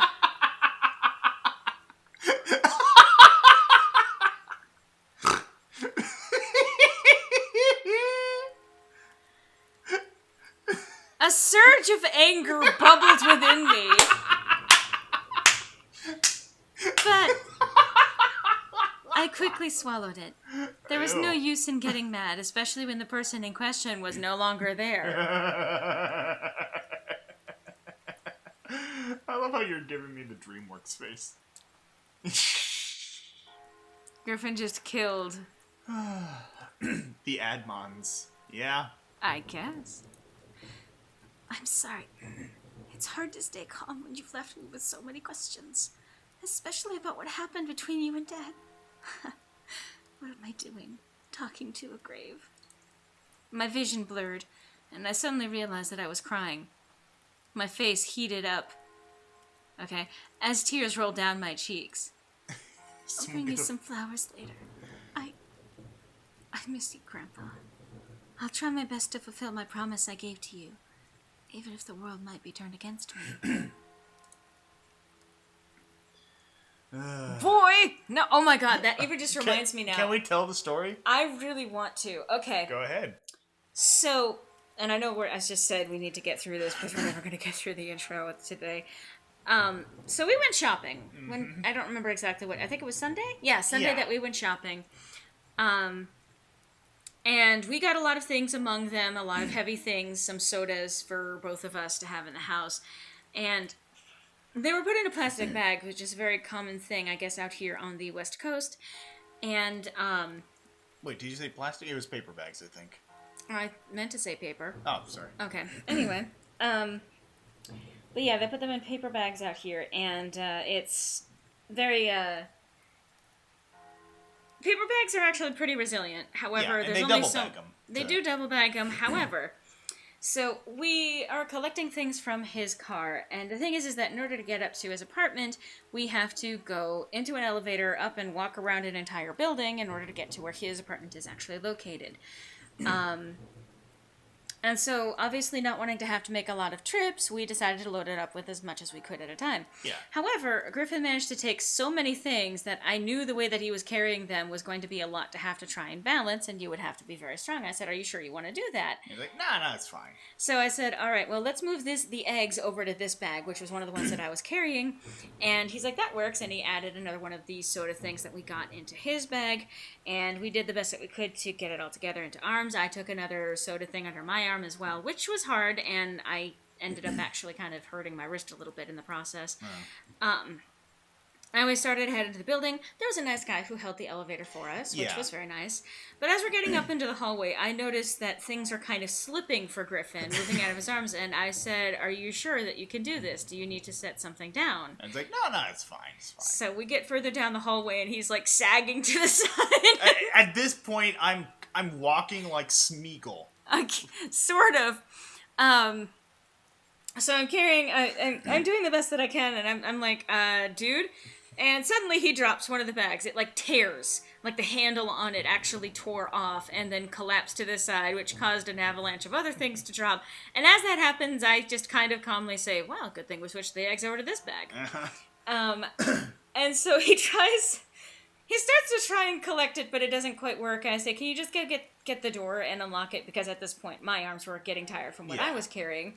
And so he does. The thing is that he decides to go back. Instead of setting the things that he had in his arms down, he went back to where he dropped the other bag. So I put down my stuff in the kitchen, and I was going to go help him with something because I noticed that he decided to go back with all of his stuff. And as I'm starting to go out the door, I hear another tear. And just as he comes into my field of vision, I see him looking at the bag with a death glare and doing the boy hand at the bag. The look was one of absolute indignation and anger, and he boyed the bag. To say nothing of when I Z-snapped the donuts. Well, we were walking through the grocery store, and that was earlier before all of this. Oh, yeah. He actually Z-stepped at the donuts because we had already gotten some voodoo donuts the day before. Basically saying that they were no substitute. Exactly. So, that is pretty much the comparison we drew, Dawn. Yeah. And so seeing him boy the bag was the last straw for me. I started crumpling and laughing I said, "Put your other stuff down, put that in the kitchen, then go back and get this bag." It was just the look on his face at the indignation. The sound of the bag tearing, and then just the boy. Like, it was so mad. Oh, God, it was just fucking perfect. I feel like I need to render that at some point. Oh, yes. And the sun briefly came out. Yeah. Hi, son. Anyway. Hi, Mom. Look, the chat was gonna say it if I didn't. Boop. No. Oh, wow, I see how it is. Yeah, that's how it is. Your double booping standards. That was a thing you said. Yeah. I left the grave, wiping my tears hastily so my parents wouldn't see. Grand boy. Well, it's time to head back home. I'll cook up your favorite lasagna when we get home, okay? My favorite lasagna. I hate Mondays. Thanks, Mom. However, my dad didn't speak the entire drive home. I wanted to talk to him, but After his moment at the funeral, I wasn't sure if that was a good idea. Then I realized Dad was dead, too. It's about time we took off those dreary black clothes. No, Dad, I meant you're dead to me. Gathering my courage, I decided then that it was time to talk. Dad, could I ask you something? Go ahead.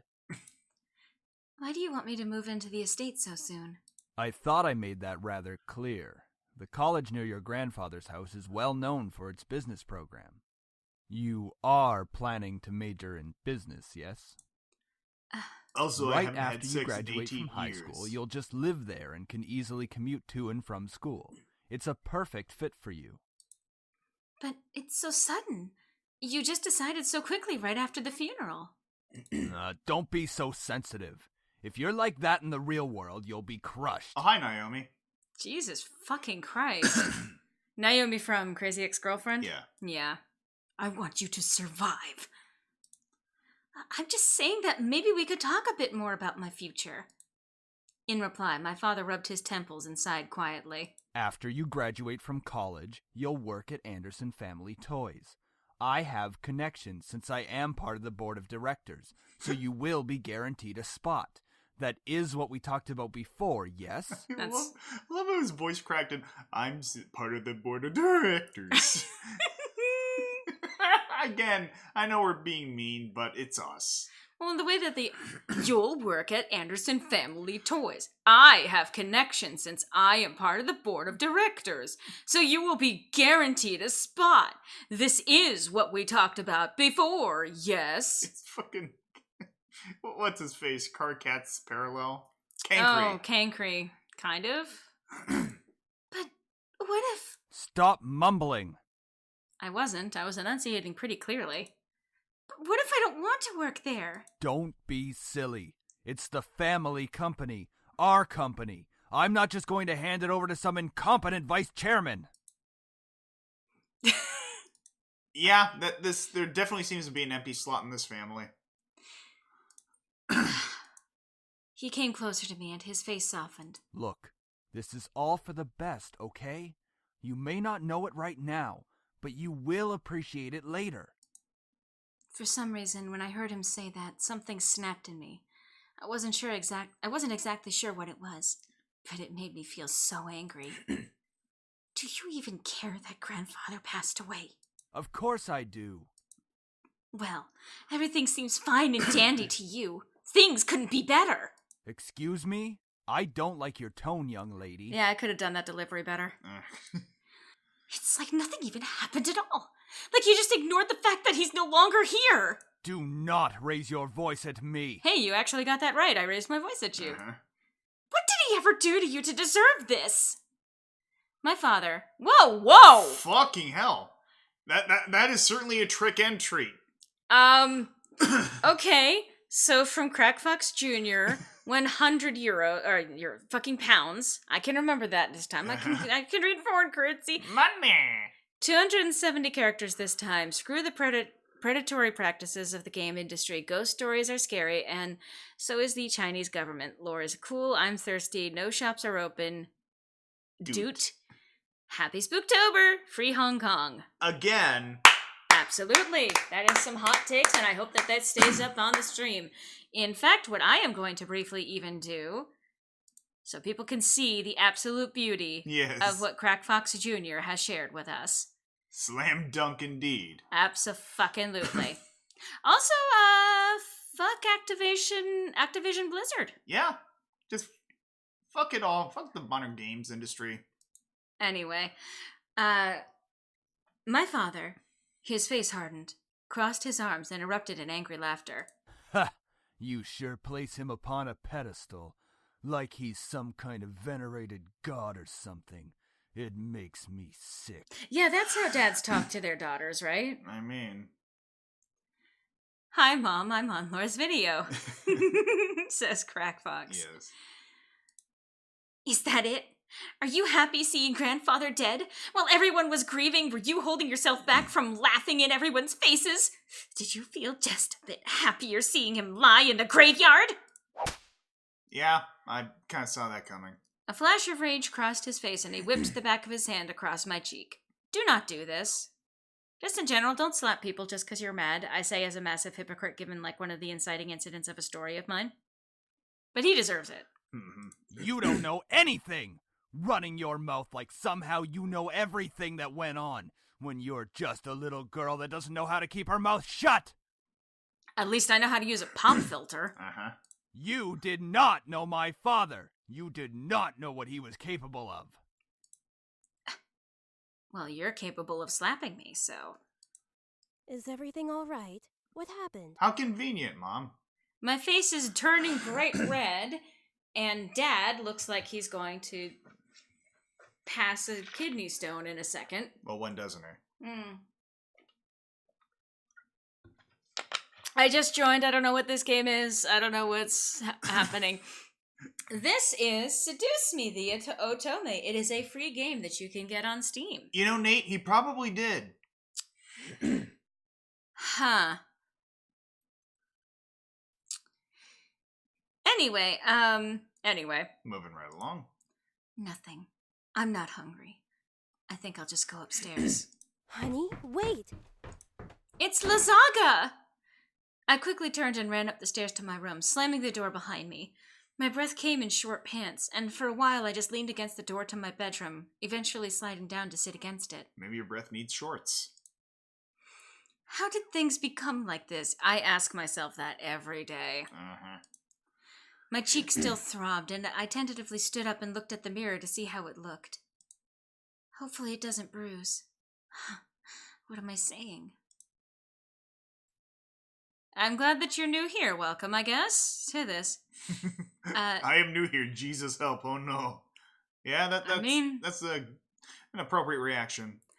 Tears formed in the corners of my eyes, but I blinked them back rapidly. I couldn't cry for the second time today. I mean, God, that is way past my quota. I had to be stronger than that.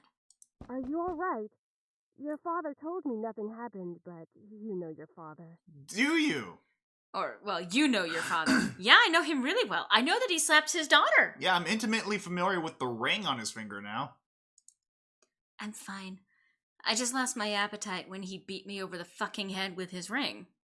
The lasagna's done, though. And I don't want you skipping any meals. Are you sure? Yeah, don't worry about me, Mom. I'll come downstairs later to eat.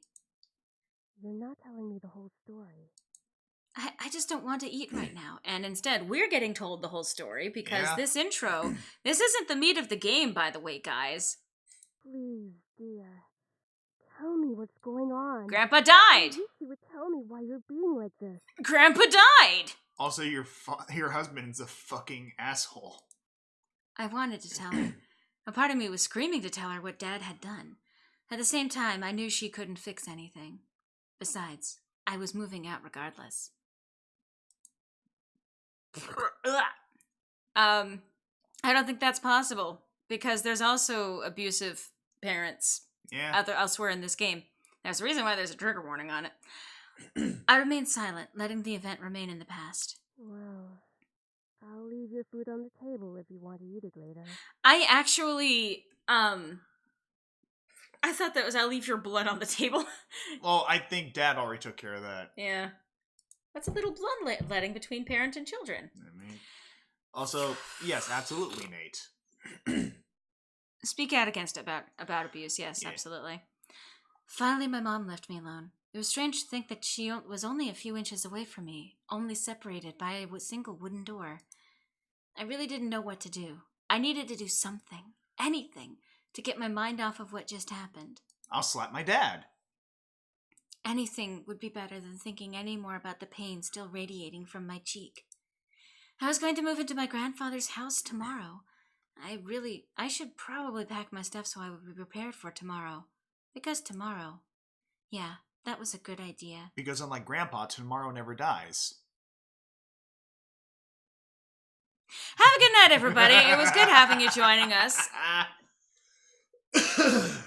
I should start packing.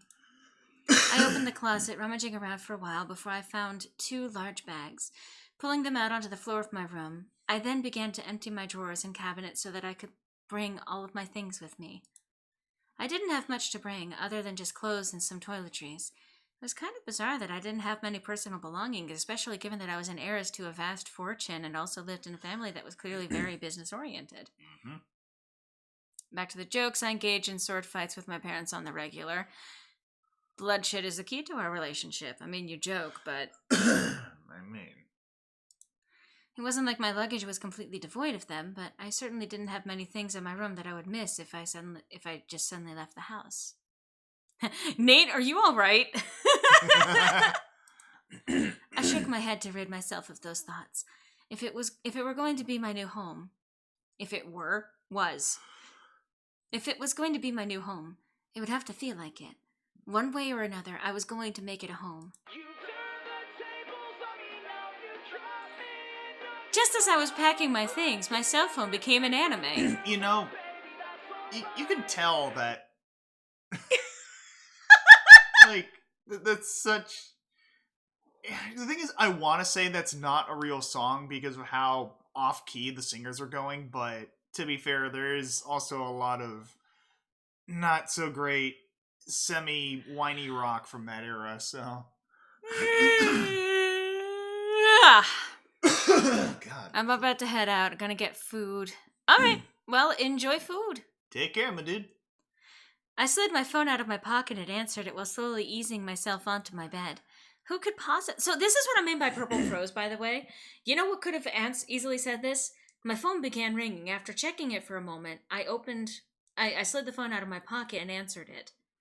New phone, who dis? Hey, Anderson, you there?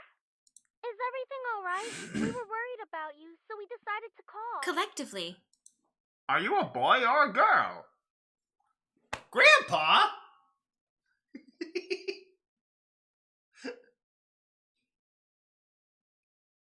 Anyway. Yeah, it's like one of those songs that sounds like someone stubbed their toe a split second before they started performing. Yeah. Okay, I'm sorry. I'm being Work mean. sucks. I know. Stop. I mean, that's exactly it, though. Yeah. Hello? I'm really glad you guys called. My voice managed to come out, though it was only a whisper. What happened? Are you okay? Define okay. Well, I slowly began to tell them about the funeral that afternoon. A small silence followed when I was done recounting what happened, and to my relief, Naomi finally spoke up. I can't begin to imagine how you must be feeling right now. I'm so sorry. Do you want us to come over right now? I'd really rather my father not slap you guys too. No, it's okay. My dad isn't in a good mood, so... Could we just keep talking on the phone like this? Of course! We'd stay on the phone until the crack of dawn. Right, Suzu? Yeah. We're always here if you need us. Until the crack of dawn in the same spot? Some triple threat trio without you, right? The Fun Gang. The Lancer Fan Club. Yes. The Squad. Yeah. Triple threat trio? That sounds like the name of a gang.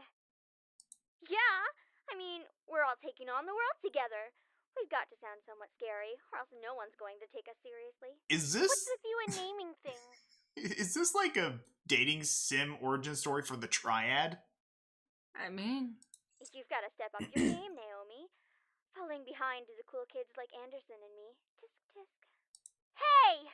I'm a cool kid! If anything, I'd say you'd have to step up your game! We chatted cheerfully about all sorts of things. But we're not going to go into great detail about that. We're going to go into great detail about me sliding down the door and panting because I just got slapped by my dad. But we're not going to actually go into the specifics of what we talked about here, which is fine with me, honestly, at this point. Yes. Very soon I had forgotten about the events that day. My grandpa's dead? What? And was engaged in a conversation about Naomi's favorite TV show, some program called Herlock. Of course. We all agreed that the actor playing the titular character certainly had a very distinctive look about him, with that long overcoat and scarf wrapped about his neck. That's not Are they neck. making a Tom Baker reference? Maybe. We had many disagreements about who we thought was the coolest character. Yeah, he has really high cheekbones, and his eyes are pretty.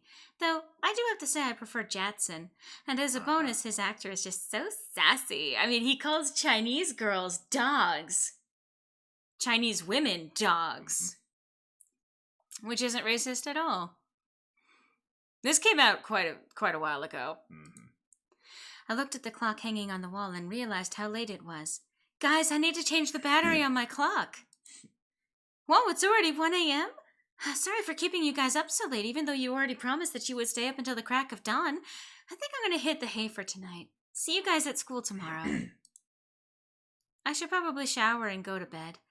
I can't believe I stayed up this late just to talk to my friends. But it was really nice. And completely unnecessary to the narrative. Well, to the bathroom I go. I took a relaxing shower. Again, we don't need to know this. This is what I call, this is purple prose. We don't need to hear the specific details about this. Boobily, I titted down the stairs. Nothing but beat hot water. Nothing beat hot water and the feeling of being clean. After drying myself, I promptly dressed in my pajamas and crawled into bed.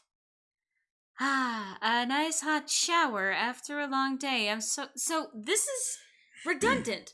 Based on what we literally just read, Mika did not need to say this out loud. From a writing standpoint, this was completely unnecessary. Her saying that was completely unnecessary. This is, she's saying, we already understood.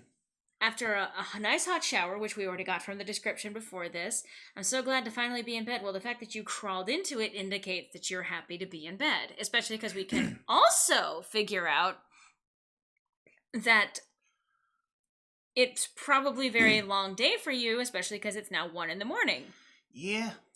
It had been a really long day. I knew that I was wishing for something to change back in class, but I certainly wasn't expecting any of the things that happened today. And I have to go back to school tomorrow. You also have to move, which you'd think that you'd take the day off for. Show, not tell, yada yada. Exactly. Yeah.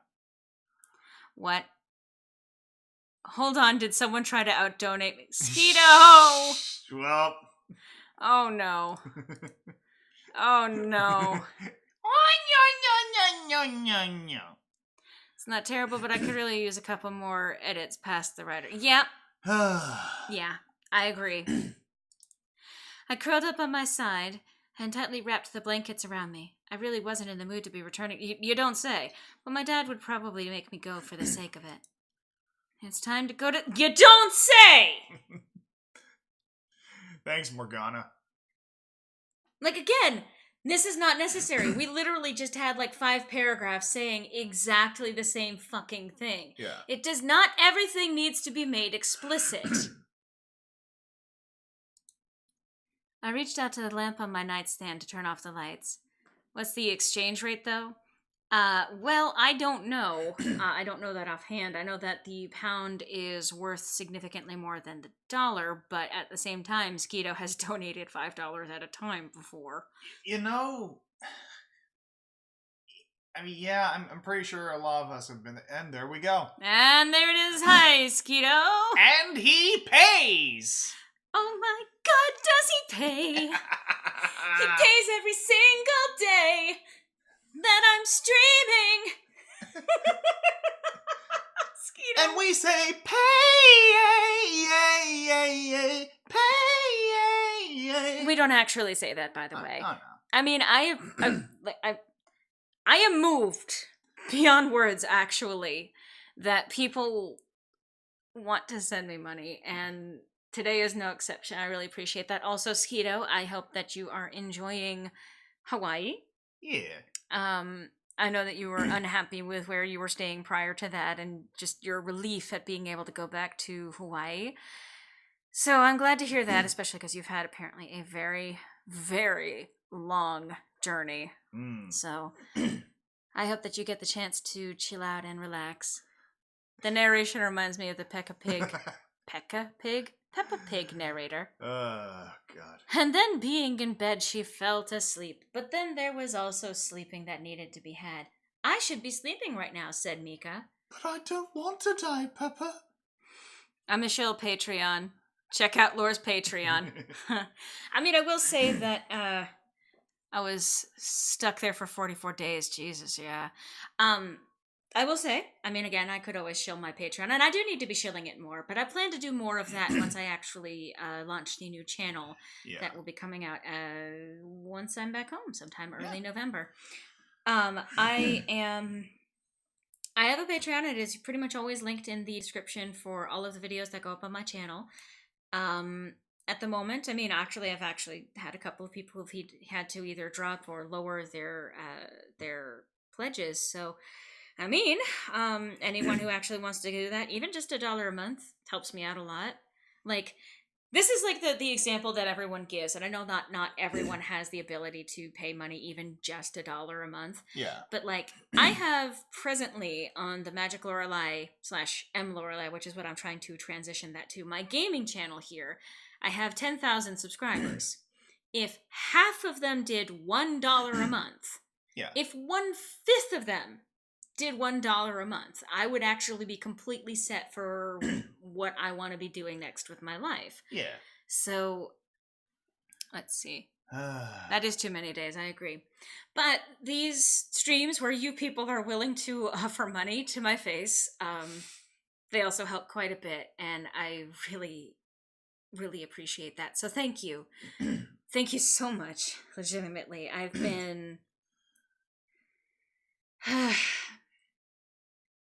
I'm sorry, like I've been legitimately overwhelmed in the past by this. I will always be overwhelmed because I still sometimes don't believe that the stuff that I make has people even watching it, never mind willing to drop $100 or £100 at a time.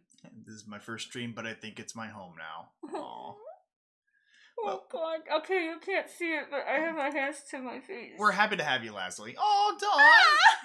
Thank you. Everyone give to Lauren Griffin on Patreon challenge. I mean... Thank you for the €4. And I will also, I mean, again, I will absolutely plug Griffin's Patreon. And I hers. I mean, yeah, mutual plugging here. Although, because that's just it. Right now, he is doing reasonably well with his job. I mean, he even got a raise. So congratulations on that. Thank you. But he's only getting about, what was it, roughly 14 hours a week right now? Currently, yeah. Currently. I think there are definitely still plans to move that up. But 14 hours a week, even with a raise, is still not great. So every little bit that might go to his Patreon also helps him to afford rent and food and other things like that.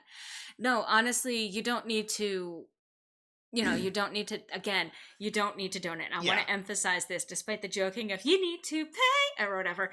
Please, that is not at all the case. If I plug things like my Patreon or his Patreon or, thank people for their actual donations, it's not an obligation. It's really not. I've been doing like these streams. I've been doing the Let's Play stuff on my channel completely for free for so many years. That content is always going to be available for free. The main paywall, so to speak, with Patreon is early access stuff, and that's usually just they get it a day early. I will say also, for example, whenever I switch out a game for something, whenever I finish a game, I usually put it up for bid for even $1 patrons if they want to select the next game, and the last winner for that was Danganronpa, which I still have to get back to when I'm back. Also, Griffin, that's not a frog, that's a freaking toad in your throat, the amount of clearing you're doing. Yeah, I mean... Well, we had pizza and phlegm, and, well, he's gonna clear all of that out by the end of the stream. Which reminds me, do we want to save for now? Let's see about finishing up this scene. I actually wanted to see what I could do to get to the actual meat of the story. Sadly, we are a little bit far away from that. I mean, it's us. We're gonna be padding out anything we get into. All right. So I reached out to the lamp on my nightstand to turn on. I'm not gonna bother voice. So I'll pull out my gun! However, my mind was so lost to the passing of my father and the thought of inheriting something so big that it haunted my mind the entire night until the next morning. I shook my head to try and clear the sleepiness out of me to no avail. I really didn't get any sleep last night. It's already time to wake up. Wait, school. As soon as I realized I had to go to school, which I knew last night, but for some reason somehow forgot between then and now, even though I just said that I was kept up the entire night because I couldn't sleep because of the circumstances, everything that happened that day, somehow I forgot. She might understandably be concussed. I hope so. I slid out of bed and looked at the vanity mirror. That's a relief. I'm still vain. It's only swollen up to the size of a fist. Luckily, there was barely a bruise on my cheek. You had to squint to actually see it. I doubted anyone would actually notice it unless they leaned in really close. Like my friends, if they leaned in to kiss me on the cheek, which is not something that I'm hoping for. Actually, you can romance them in this game. Breathing out a sigh, I got dressed. I took my backpack and caught the bus to go to school. It wasn't even hours before everyone heard of the news. I was approached in school and given condolences for my loss. However, that wasn't what shocked my friends.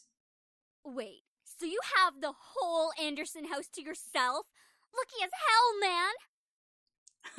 Yes, Skeeto has done what we in the industry call pulling a Skeeto. Yeah. I reached out to turn off my lamp. I thought, wow, I need to turn off my lamp before turning off my lamp. I can't sleep without turning off my lamp. I'm so happy that I reached out to turn off my lamp. Okay, it's better that it is more gay. Yes. Oh, Skeeter, goddamn! No. No, white man, do not.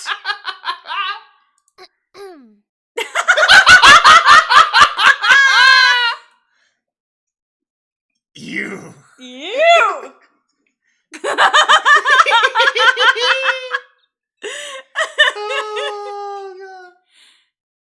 Well, quite possibly, although, again, Skeeto, it's not a requirement. Be more chill, be more gay, seduce me the Otome, same thing, maybe. Why did I imagine that to the melody of Be Our Guest? Be more chill, be more gay, seduce me the Otome. Yeah, exactly! Wrap this demon round your neck, Sherry. Oh my God. And slap your dad to death. You can tell we're musical kids. Kind of. What? It's not a requirement if you don't want Lore to love. Look. You're not disagreeing. My love is boundless and is not restricted only to those who are able to contribute financially. I'm not going to be one of those people like, I love all of you. But I do legitimately feel very fondly to a lot of you who have chosen to come to watch videos on my channel, to come out to my streaming every day. My love is not restricted financially. It's only restricted by literally I am a human being and I'm only capable of loving people that I know personally. Yeah. But, you know, trust issues, trauma. I mean. Anyway. Quit being so sensitive, Naomi. Quit being so vulgar, Suzu. Quit being so Suzu, Naomi. Donkey! Wait, what were they arguing about? She was saying have a bitch-ass house, and she's saying be more sensitive. Yeah, I'm gonna say Naomi's kind of right. This isn't the time. Oh, man, come on! See? She knows about proper public taste. It's not about public taste. It's just don't fucking talk about the bitchin' house when my grandpa just died, literally yesterday. I only love you if you pay me for it. I reached out to turn off my lamp. Okay. Donkey! Okay. I know how to be a lady. Sheesh. Again, now I'm just picturing Tex saying that. Yeah. I mean, they have an excellent Lolita collection. I know how to be a leggy. And that's the stream, everyone. Guys, I'm going there after school today because my parents want me to get used to living there. Seriously? It hasn't even been a day since you came back to school. It hasn't even been a day since my grandpa died. What do you fucking think? What's your point? I know, but my parents want me to try living there as soon as possible. Still, that's really fast. Are you going to be okay? I don't know. Ask the bruise on my cheek. Of course. But even the comfort of my best friends, life seemed to keep testing me. Dad, why'd you come to school? I was going to say!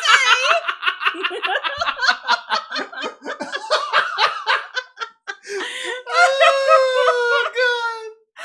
This is a dating sim. Why is this a Netflix original? You know, you're not even wrong. Hey! Don't go around around shoving people like that. Yeah, Naomi! Just stick to the swirlies and the bullying you're used to. Don't go shoving people like that. Yeah. Yeah. Whoops. Did I break a nerve, Capini? No, you struck a person. Do we need to show you an anatomy book, or... Do we need you to get some pants? Well, they are some pants. I know, but... She let out a small laugh as she twirled her hair around her finger. Lizette.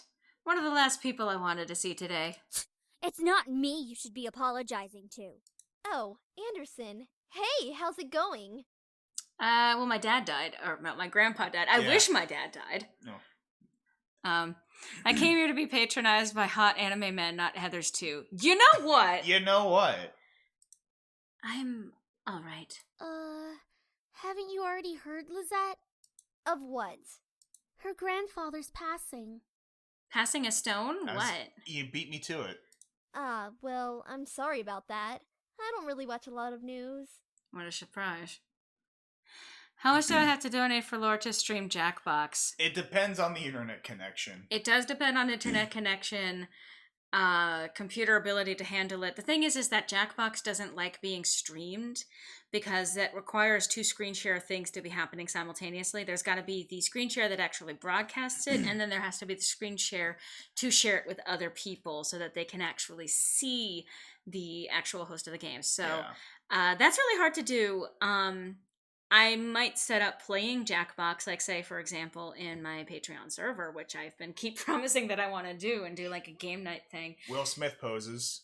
Yeah, but if you would like to join my Patreon Discord, if you pay $5 a month or more, you will have access to it. And if you pay $10 or more a month, you will get gold member status.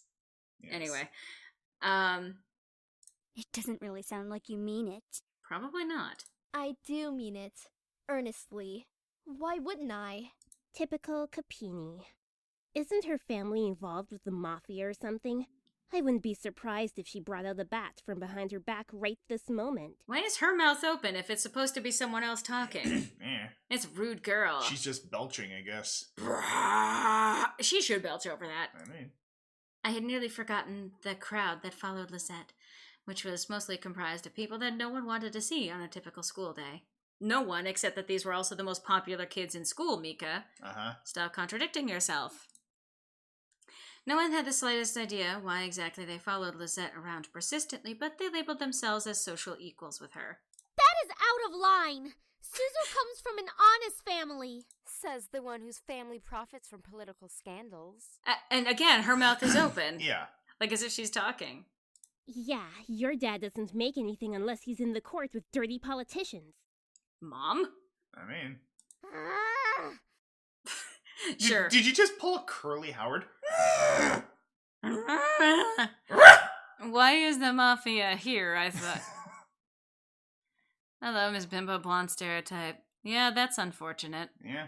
Hey, let's all calm down for a second, alright? I'm sure Anderson needs some time to recuperate. I mean, what just happened?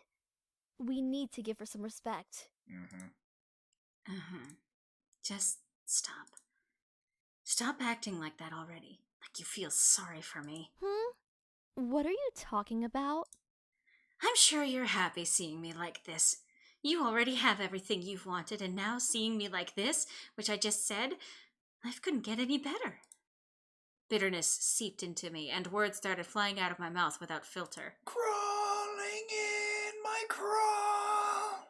My crawling is a crawl. Okay. Mean Girl's looking a bit different. That's so fetch. But honestly, I didn't care. I was so consumed by anger that I only saw Lisette in front of me. What exactly am I to you? Just another part of your obstacle course? Is that what I am? I'm sick of it, Lisette. I'm sick of all these charades. I'm sick of you, and I love the fucking... like the... The fucking thing. No, we are not crawling in my crotch, Crack Fox Jr. I am... no. Gasps arose from the crowd around her, and I was brought back to the school hallway. Gasp, gasp, gasp, gasp, gasp, gasp, gasp, gasp, gasp, gasp. Even my friends beside me looked at me in surprise. Well, I'm not sure that that's surprise. That is more the expression of, what planet am I on? What's today? Have you got any more weed? One girl looked like she was going to speak up, but Lizette held her hand up to stop her. There was an emotion in her face that I couldn't quite make out, but I could see a form of pity in her eyes. No, don't you dare pity me. I looked away from her. I didn't want to see that emotion in her eyes when she was talking to me. She didn't have the right to look at me that way. How much do I have to donate to get Griffin crawling in my... Never mind, actually, I think that's illegal. Kinda. Yeah. Well... Again, I can't say anything, but... We were in the same key! How is this an octave below you? What? You were just going to what me? No, I was an octave below you. Oh! What did you think I said? You know what? I'm not sure I want to know. It was probably illegal, too. I was gonna blow you. It sounded like... Well, again. No. Thank you, but no. Yeah. Anyway...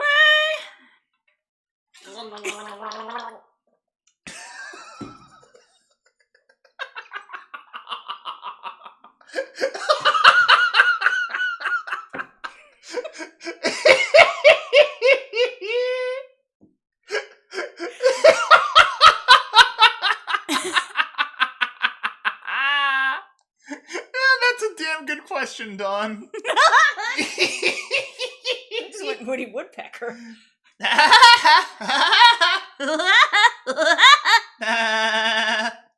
That's Elmer Fudd. Yeah, it's like Elmer Fudd on helium. Anyway. I'm sorry. I know your grandfather passing away must have really taken a toll on your emotions. Mm-hmm. You think?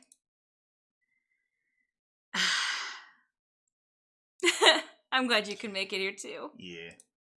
She stepped towards me and put her hand on my shoulder, giving me a tiny smile, as if for old time's sake. Hey.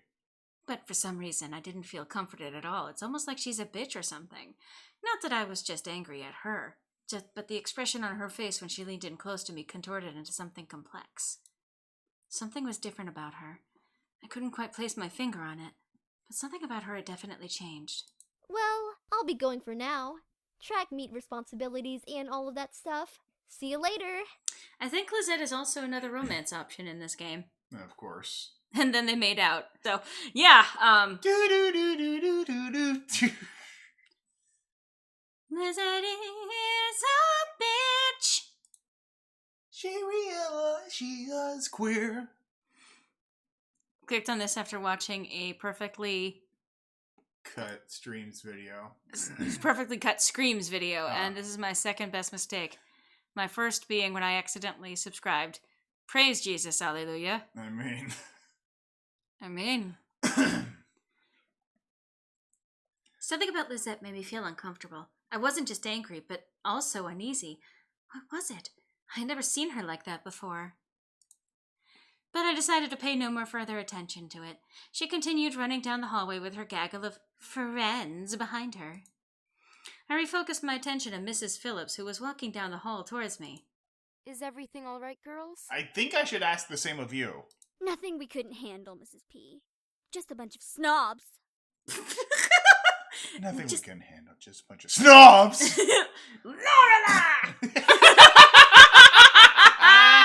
Stop it! See, this is the drawback to having you here in person. They can actually hear the fusion moments in real time.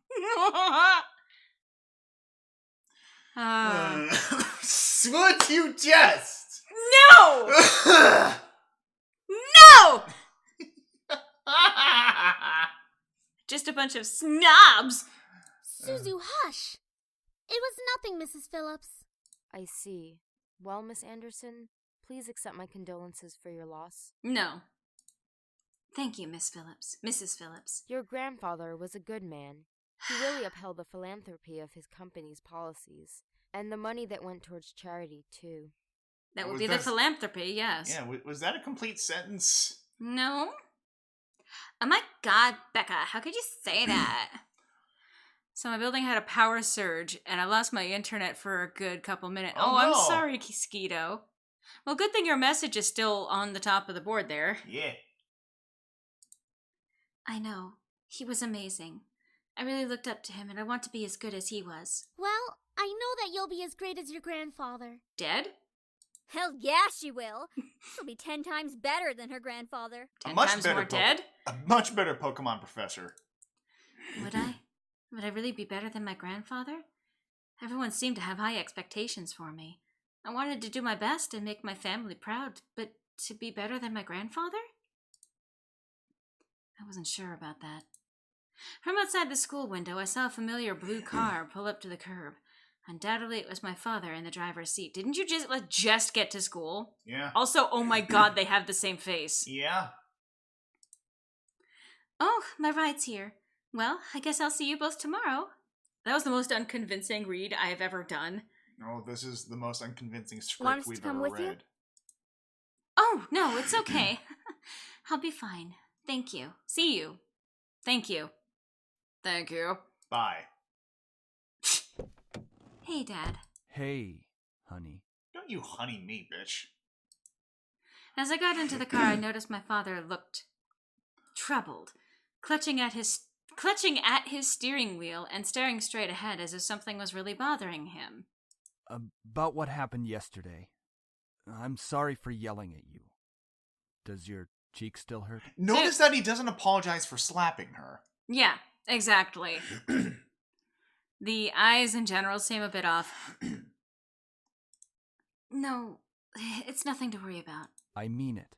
I shouldn't have laid a finger on you. True. You know that you're my most precious daughter. You're all that I have. Well, given that I'm your only daughter, Uh-huh. that doesn't say much. I hate to be that person, but I'm the only one to notice half of the characters are much more well-drawn and better anatomy than the others. Yeah. Well, some of them were not meant to be primary characters. I think most of them weren't meant to be characters so much, like, When we wicker people. When we get to the actual love interests, you will see where the detail went. Mm-hmm. Sometimes. Yet he couldn't bring himself to say what he could never say to me for such a long time. I always wanted to hear those words to affirm how he really felt, but I guess even now he couldn't say it to me. I was gay before the light. And the thing is that, again, this is unnecessary narration. She could even encapsulate this with, and yet he still didn't say the words I wanted him to say. Yeah. Like, that was all that she needed to say here. I turned my head away to look out the window. There was no point in waiting for something that was never going to come. It suddenly started raining. And like that, he started to drive and the conversation between us ended. Well, you did turn your head away. Mm-hmm. I decided to focus my attention on the passing scenery and looked out the window. That's generally what happens when you look out the fucking window. Who'd have thunk it? We were taking the usual route to grandfather's house. It was located within the vicinity of the school district, but it was still pretty far from the school and from where our house was. So, over the river and through the woods? To grandfather's house we go. Mm-hmm. He had always lived alone. He insisted on doing things by himself, even at his age, living in such a large house. You know, I wouldn't be surprised, Lazuli. Is the dad a love interest? There seems to be a joke. Yeah, he's not, thankfully. I wondered, did he pass away with no one at his side as well? It sounded so lonely and sad. It was strange that he decided on living all alone in his large estate. If anything, he could have lived with us. Though he and my father probably would have given each other the silent treatment the entire time. Maybe living alone was preferable to that. In real life, the father would be like getting mad at her for looking vaguely angry and not apologizing at all. Maybe it depends on the dad. He might genuinely feel bad for slapping her. Mm-hmm. But, like, don't do it in the fucking first place. The second that you think that it's okay to raise your hand against another person usually is the second that you think it's okay to do it always. Yeah. I actually hadn't visited him for quite a while. Visits to his house were most frequent when I was a child, and I had grown up long since then. The last time I visited, though, I thought he looked just as he usually was, happy and healthy. But things change. Yeah, like he died. Mm-hmm. In the back of my mind, I knew that he would have to leave one day. It wasn't like humans could live forever. So why did my heart still feel so heavy? Because people die and then other people grieve. It's not that hard. People die when they are killed. Don't. The car ride was mostly spent in silence, which you already established! How was school? Maintaining your grades, I hope. It was a lot harder with my cheek throbbing in agony. Yeah. I've been trying my best of it as of so far. Trying? That's not really doing the best you can, is it? Can you choose a speed, dude? With my father, only some words I said were filtered through his ears. It was difficult to keep up a conversation without eventually talking about academics or my future, even if it was something loosely based on it. He always found a way to integrate it whenever we talked. Anyway, your belongings are in the trunk. There isn't a lot, so I'm sure you can manage bringing them inside the house. After all, you are on the road to being independent now.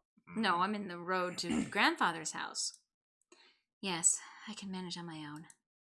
The usual silence resumed between us. I really wasn't sure what to say around him, especially when most of the time we didn't share the same opinions. No shit! One question did linger in my mind, though. If he was going to justify acting so nonchalant at grandfather's funeral, I had the right to at least know why. No, you don't fucking touch it. Well, I mean, you said yourself to leave it alone, so... Yeah, well, I'm gonna try again. He might get mad, but whatever. Say, Dad, about you and Grandpa. We are not talking about this. I feel like we should be, because Grandpa did leave us yesterday, so... I wouldn't care if he had left even long before that.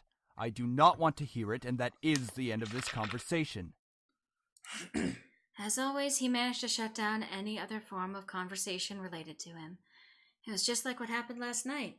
Especially when he turned around and hit me again. Mm-hmm. I opened my mouth slightly, but I closed it again. It was like talking to a brick wall. It wasn't like I could find out anything by somehow arguing my way through it. Fathers be like, is distant in general, Dad, please come back, and... Sorry you moved to Ohio, we are in debt now. Are you okay? That's a question. Ugh. All right, then. I leaned against the car door and stared out the window. Again, I really couldn't think. What would this place be like? A mansion. I've been to my grandfather's house before, but it was one thing visiting and it was another thing actually living there, but you would have seen it, so how could I manage living on my own without any training to really care for a house? I knew that naturally the bills would be paid by my parents who inherited grandfather's stocks to the corporation, but I had never lived independently before. Well, I mean, it is hard to be an heiress when you're not properly house-trained.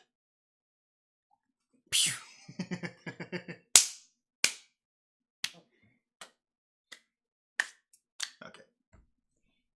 For the last slap, by the way, that was him slapping his own cheeks. Just FYI.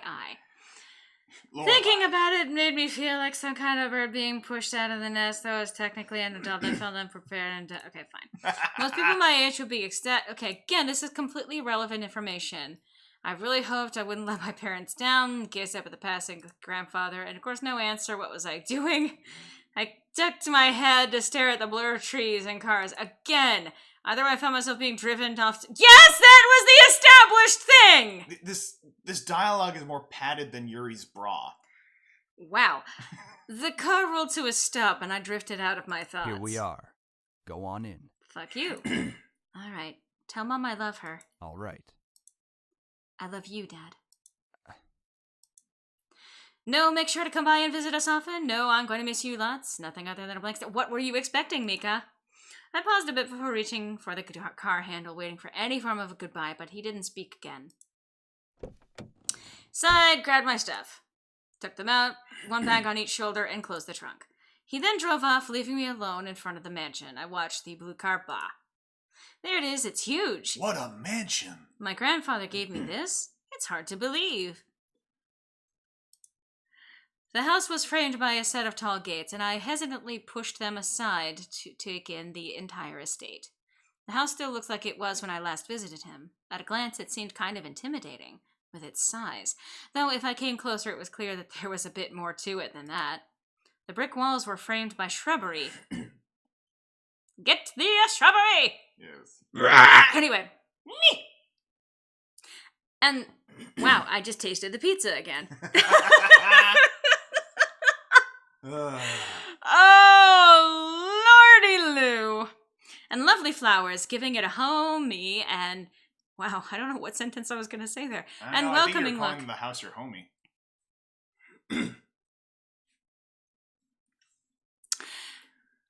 Anyway, who knew it was waiting for me? But I wouldn't back down at this moment. Well, I may as well make myself at home. Yeah, why are you saying it out loud? I'll be staying here for quite a while anyways. See, now this could have been the opening scene. Yeah. We didn't need the entire backstory with the friends and the actual funeral. We could have started off with my dad dropped me off at the house.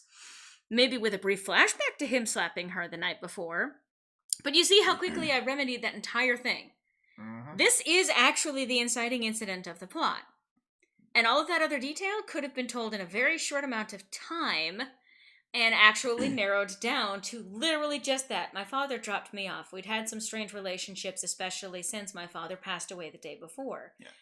He had very quickly buried his own father and demonstrated a lot of coldness towards me. Yeah. And then show the actual fight, show him slapping, and then all of this. And then he decided I needed to move in immediately. I packed my bags, only 2 small bags, I didn't have that many things, and found myself standing before this giant mansion.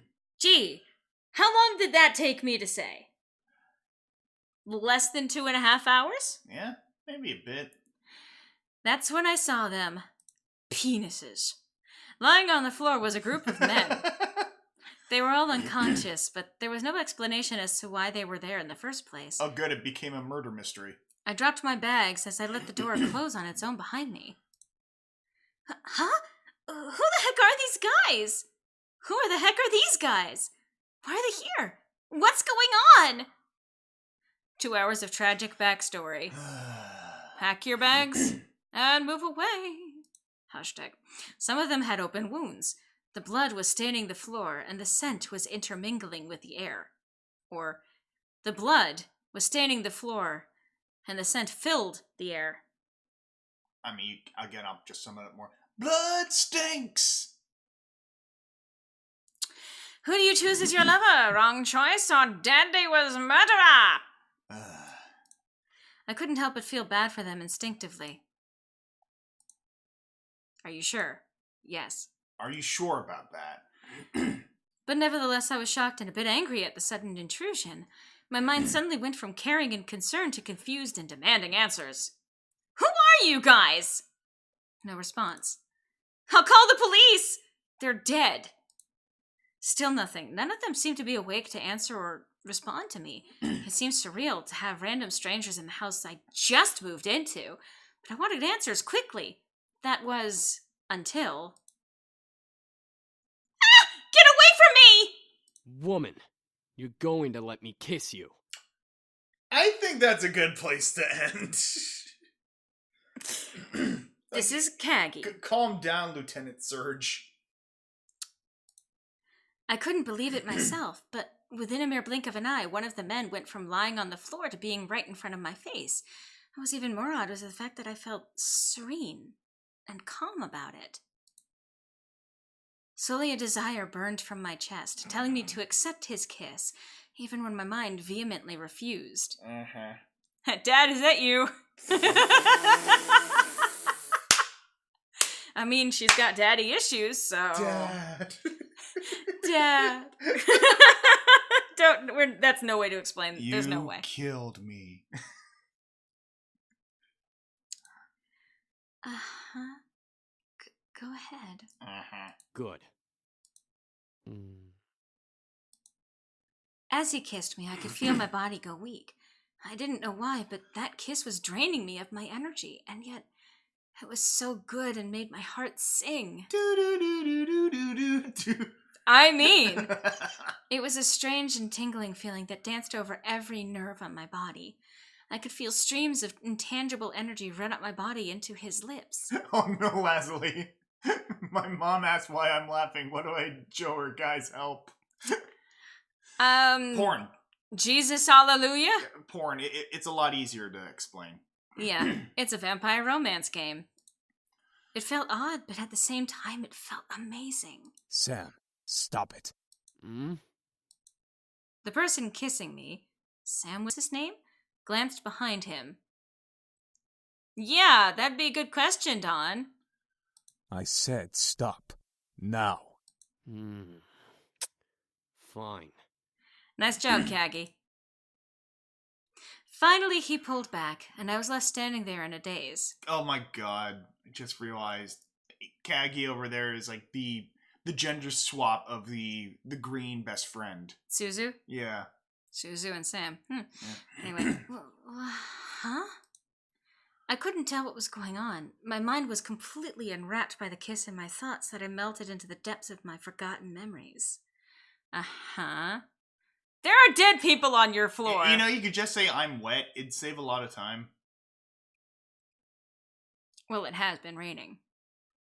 Please forgive my brother. He's a bit reckless. At least I feel a hell of a lot better than you right now.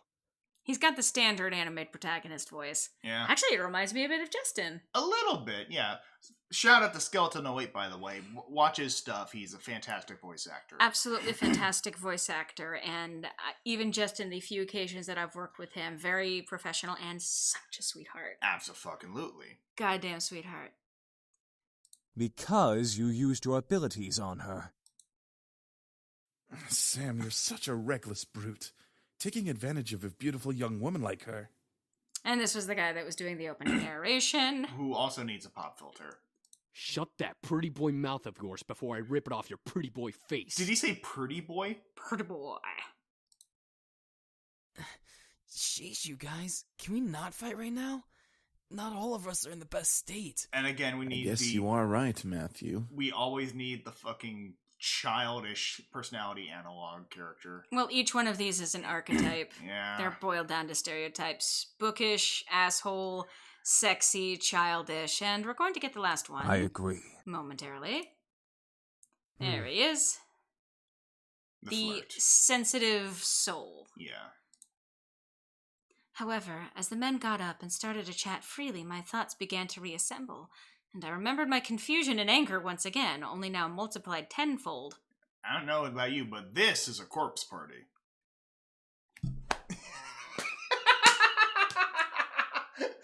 That's what you get. I hurt my hand on his elbow! He put his elbow up to block me and I hurt my hand. I love how you subconsciously, he hurt my elbow. He started blocking me and he hurt my hand. Yeah, As if you could attract a crowd. I could. We could open a window. My roommate! Okay. We're not exactly roommates, but not yet anyway. And then they were all gay. What? Huh? Did you say something beautiful? And I look, I get it. That was a good kiss. Uh-huh. Shut up, Sanji. Let the bodies hit the... Okay. I can't do death metal, by the way. What is going on? Why the hell are you all here in my house? Why are you all wounded? Why did you kiss me? Who are you guys? Once I joined a Minecraft roleplay with an anime boy skin, and it was the only boy, and everyone got a crush on me.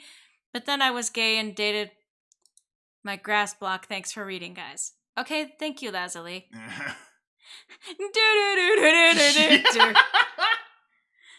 I love how... This is the weirdest fucking Sentai team I've ever seen. No, but look, we got the Green Ranger, the Blue Ranger, the Red Ranger, the Yellow Ranger, the White Ranger. Hey! Oh, sorry. Hit the mic. I couldn't help exploding, especially after that kiss. This doesn't even be that close. Yeah, I guess actually he'd be more the Pink Ranger, red, green, Stop. blue, yellow. But after being taken advantage of and being left in a mush state, my words escaped without filter. I definitely scared the men around me. Even the man who kissed me. Wow, Lazuli, what? What a JK Rowling level plot twist. Wait a second. The guy who kissed me. Ouch! What's your problem? Well, she learned something from her father. Uh-huh. What's your problem? You can't just go around forcing people to kiss you like that. Are you some kind of pervert? Yes. Pervert? It was only a kiss. And again, the siren's going on outside! What are you, a pervert? What are you, a pervert? Nico, Nico. Stop.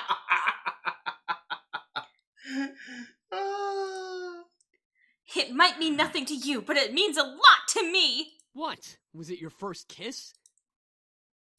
Ow! Hey, what was that for?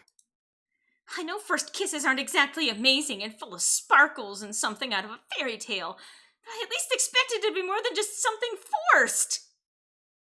FBI, So open it up! was your first kiss. Stop making such a big deal out of it. Are you asking to get punched again? Well, what do you want me to do? It's not like I can somehow take it back. So that's a yes. Hit him again! Nah, I'm gonna ask for an apology. You should at least apologize. That would suffice, because that's how teenagers sound while they're talking. As if to himself, he muttered something under his breath. Why do I always look like the bad guy? Apologies aren't my forte, but I'll try my best. Uh-huh. Okay, fine. I'm sorry. He's giving me a little bit of a Brian vibe, which is unfortunate. I was gonna say. Sorry about what? I'm sorry for kissing you like that. I went too far. You know, at least he apologized, but shouldn't have done it in the first place. He sighed and ran his fingers through his hair. I didn't mean for it to turn out that way. Uh-huh. It's just, I act on impulse, okay? It's difficult to control myself and... What am I saying? That's a good question. That you're horny on Maine. I mean, you say that. It's okay. I get what you're trying to say. Thank you for the apology. But that doesn't erase that you just forcibly kissed me and did something to me that made me comply. Even though I didn't want to. Mm-hmm. Yeah, no problem. So I think that just flashed something on the screen real briefly. That indicates when you end up basically scoring a point with someone. It can also show up to indicate when you have lost a point with someone. Also, yes, Lazuli. Yes. Called therapy. No more excuses, trash boy. Anyway, if you try to pull any funny business in the future, just a fair warning, I know Taekwondo. I think I bickered enough. Time to get back to the main issue. Dead people in my hallway suddenly standing up and kissing me. So, what exactly are all of you doing in my house? Miss, please forgive us in our intrusion. We didn't know this abode belonged to anyone, nor did we have the time to take that into consideration. Well, what do you mean? You don't just barge into people's homes. We wouldn't have had to if we weren't as wounded as we are currently. We just escaped from a deadly fight that could have ended our lives. Remember that scene in the beginning with the gunfire and bullshit? Boy, crazy boy. Anyway. Luckily for us, your home was near and the windows were unlocked, so we quickly came inside. You quickly came, did you? The last time I remembered, there are laws preventing strangers from stepping on private property. Although, considering the severity of their wounds, it had to be serious. Which we've yet to see. I guess that explains the wounds, but not why he kissed me. He had absolutely no right to do that. Well, lovely flustered lady, it's hard to explain, truly. We're not exactly normal. Again, the fuck you say. And that's a good question, Donna. Why aren't they calling 911? Not normal? What are you guys, demons or something? Why would you immediately assume demons? I was about to say, that's a bit of a leap. Like, what are you guys, like, goth or something? Like, that would be my thought. Like, are you part of a cult? You're booty pirates. I asked almost jokingly, but the boys seemed to take my question differently.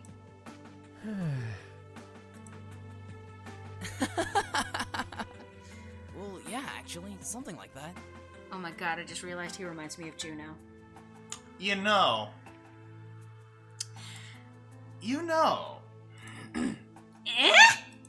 We're incubi, miss. Demons who consume and use sexual energy of humans to survive. Survive, huh? Incubi? The fabled demons that existed to haunt humans and make them sex-crazed monsters? The mythical beings that could look like anyone just to get into your pants? The imaginary monsters you only saw in movies or on TV? Hello? Did you hear him? You know what? Good question. We're telling the truth. Do you think she's still processing it? Yes, and she'll understand right about... Right. It was funny while it lasted, but it's time to cut the joke short. Incubuses don't exist. Incubi. Incubi, on the other hand, there was no way they existed. That would be practically impossible. Not practically. Oh my god, you're not even wrong, Nate. Orgy time, I guess. What? That one episode of Torchwood.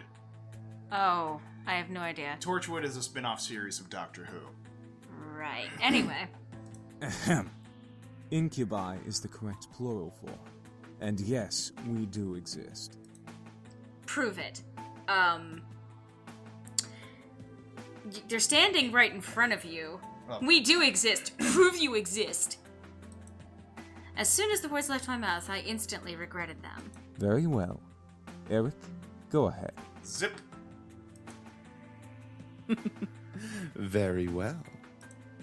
My sweet, you're so tempting with such non-belief. Let me ease your mind with a tender kiss. I promise you'll enjoy every minute of it. And maybe you'll even want more. What? Once again, I was lost in a pool of calm and serenity. Staring into Eric's eyes, I felt waves of heat course through my chest and onto my face, painting my cheeks red in their wake. I couldn't help but nod and agree to his offer. Again. Prince Eric, please no. Yeah, okay. I love how the implication here that he's breastfeeding her. With another kiss, my heart began to flutter once again in my chest, and my mind was sent spinning in a heated, passion-filled pleasure. Yet I could feel my body drain of energy as he kissed me. At chest level. Could someone tell me what's going on? Incubi. Yeah. Num num num. All right, that's enough. Aw, very well. I feel so much better. As he pulled away, I was left in a mental mush pool. I felt weak in the knees, despite my will demanding me to stand straight in front of the boys before me. The world around me began to spin as I tried to speak. You know, I wonder how ace people would respond in this situation. It's an interesting question. The balls? Well, I mean, the thing is, like, an ace person can sometimes have, like, a kink or a fetish or something like that, and it's not impossible for them to enjoy sex, but it's just they don't have a typical drive. Right. So, it's a question, at least. I think I'm going to... Where are our manners? I'm James, and these are my brothers. Sam, Eric, Matthew, and Damien. And I'm Javert! Are you sure? So she's like, I think I'm gonna, is like, allow me to introduce ourselves. That's not the time for that. Sounds like she's gonna pass out, guys. A little late for a roll call, my dudes. Miss, are you okay? The fuck do you think? Shit. She fainted. You know what? Yeah, I can only end there. That is the best place that I could possibly leave this. Yeah. So, what I am going to do is, we're going to call it there. I'm going to go back to the main menu. Are you sure? Yeah, I'm still sure. So, that is a good place to leave it, honestly and legitimately. What are you doing? Let me talk. I'm just going to get things ready to be I set can up. get rid of Let me talk.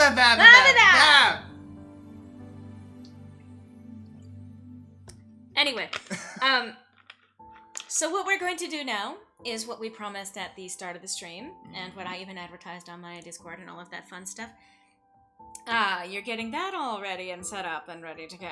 Well, let's get... Stop! Don't record already! Anyway, let me... So you brought that over everything else that I was doing, so fuck you. Okay. We got to the boring part out of the way with jokes, and now we get to the hunky boys. So, yes, we have now made it pretty much all the way to the end of the beginning. And again, a lot of it could have easily been summarized with... My grandpa died, I inherited his mansion, my father dropped me off at my house, at my new mansion, and from there, let's see, I met these guys. All of that could have been summarized in a near fucking instant with just that, and instead we got a whole backstory that, quite frankly, we did not even fucking need. We really didn't. Yes, Laura Griffin was pretending to be you. I think, again, it's more me pretending to be Griffin. Yeah. But is the dad a succubus? A succubus? A succubus would be the female variant, although there's actually a lot of discussion about how... They might be one and the same. Yeah, incubi and succubi. Basically, the succubi have sex with men, and then they turn into the incubi and have sex with women, and that's basically the excuse for why women would get randomly pregnant by guys they weren't married to, because clearly the reason why that happens is because the semen that the succubi took from the men then got transferred to them by the incubus. It's not their fault. They're not doing it. It's the demons. Welcome to Paranormal Sex Ed with Magic Lorelei. In D&D, they are gender fluid, which makes sense. That's actually based on the original lore of it. Don't worry about it. Don't worry about being smart. Smart is this asshole over here right next to me, and, I mean, I am technically a neuroscientist. Anyway, so actually, even before we get started with that, so I guess technically what we can do is we can close out of this game, so you guys are going to get a black screen for just a moment. Yeah, wow. As we set things up. And this is what happened before. SeduceMeOfficial.exe has stopped working. Close it. Thank you. Fucking whatever. So what I am going to do is I'm going to pop this back up on screen. This bad boy right up over here. And I will adjust as need be. So you are... If you don't mind taking over for just a minute so that I can do this in solidarity with you, at least somewhat. Not at all. I'm going to grab myself something to go with this. Yeah. The RB. Alright, so for those of you who might have arrived late to the party, as it were, so I've made this announcement, well, not even an announcement, but I've given this spiel before. So once a year, I do something for my channel, where I basically, it's a little thing I do to punish myself for not putting out as much content as I would have liked over the past year. And while I have gotten better at doing that, yes, Dawn knows what's coming. I feel that I still have a ways to go before I'm fully up to where I want to be in terms of content creation. So I'm just going to start setting up things, and by that I mean this is actually going to be, well, you're not going to be seeing everything as it's happening, but I'm actually going to be recording from my side of things, and I guess we're getting the camera started. Yeah, I'm just going to be setting it up, and this will actually end up being a video on my channel. And in solidarity, well, I'll point this out when we actually are going with the video, so... Yeah. Oop, accidentally opened PowerPoint. That's not what we need right now, sir. It really isn't, so let me just close that. So... And, the idea with this... Okay. Sorry, let me just syncing up the audio for the video on our side of things. So, making sure, because he's getting high-quality audio through this one program, so there's a lot of things recording this right now. Anyway. So the idea that's going to be going on, you're not going to be able to actually see it right now, unfortunately. I don't know if you want to pull up the chat so we can at least follow along and respond to them or something. Oh, yeah. Well, that's OBS, right. but that's fine. Right. Oh, thank you, Skeeto, for Griffin. Thank you. who just donated some money, so that's very Well, sweet. you owe Thank me $5. Anyway, so you're going to be able to actually see this video going up on his channel the 28th if you're a patron, and the 31st if you are not. Yes, oh god, the battery's low on my camera. One moment while I check the other battery. And do we have a way to actually plug the camera in? That'll just turn into a webcam thing. So, yeah, let me just make that quick adjustment. So you're saying it would make it a webcam, and so this would be a way to get the feed into the computer. Oh, I tried that, but it didn't work earlier. Anyway, let me just...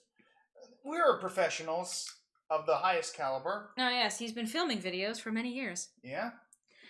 So... Alright, so... We're going to have to do syncing again. Yeah. So I'll close this. Yeah, stop that. Yes. Alright. Alright. That was something. It was, in fact. So, do we want to do a particular speech for explaining it both for the video, possibly afterwards, and again, let us bring up the actual chat so that we can see it? Alright, so again, for clarification, what I do every year, specifically every Halloween, is in order to encourage myself to try and get more on the creative side with content creation, what I do is I combine something sweet with something notably spicy. And this is the 9th year I've done it, and so I'm working off the power of threes with this one. And it's primarily sort of a tribute to the city I'm living in now, which is Portland, Oregon. And so we are working off the base of a Ring of Fire donut from Voodoo Donuts, which consists of cinnamon, cayenne pepper, and a dried chili pepper stuck into it. And that's spicy enough. Mm-hmm. But what we've added to this are 3 hot sauces from 3 of my favorite restaurants in the city.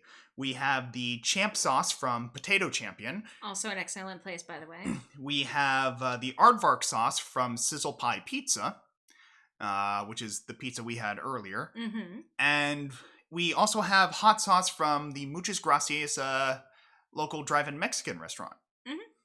So, Drive-in, drive-through. So this is what we're dealing with for those who are watching this later on. To those who are just listening, I apologize. But trust me, it's not pretty to look at. It is a mess of a bunch of hot sauces that have actually solidified because they were actually put in the fridge up until this point. This is going to be an interesting experience, and yes, he is going to be punishing himself yet again for not making content, despite the fact that he actually made content in this last year. So, Go ahead. I was going to say, I guess at this point it's more about keeping up the tradition to make it, yeah, so this bullshit. This is, without a doubt, probably the dumbest variant on this whole thing that I've ever attempted. And Well, what about that cupcake where you mixed in the hot sauce both within the actual cupcake and then also in the frosting? See, that was dumb, but more in the sense of I shouldn't have even conceived it, but it was actually executed in an actual precise and calculated way. This I just threw a bunch of shit on top of with... Now, you know what? You know, just stalling at this point. Kicking off with the pepper. And he has taken a bite.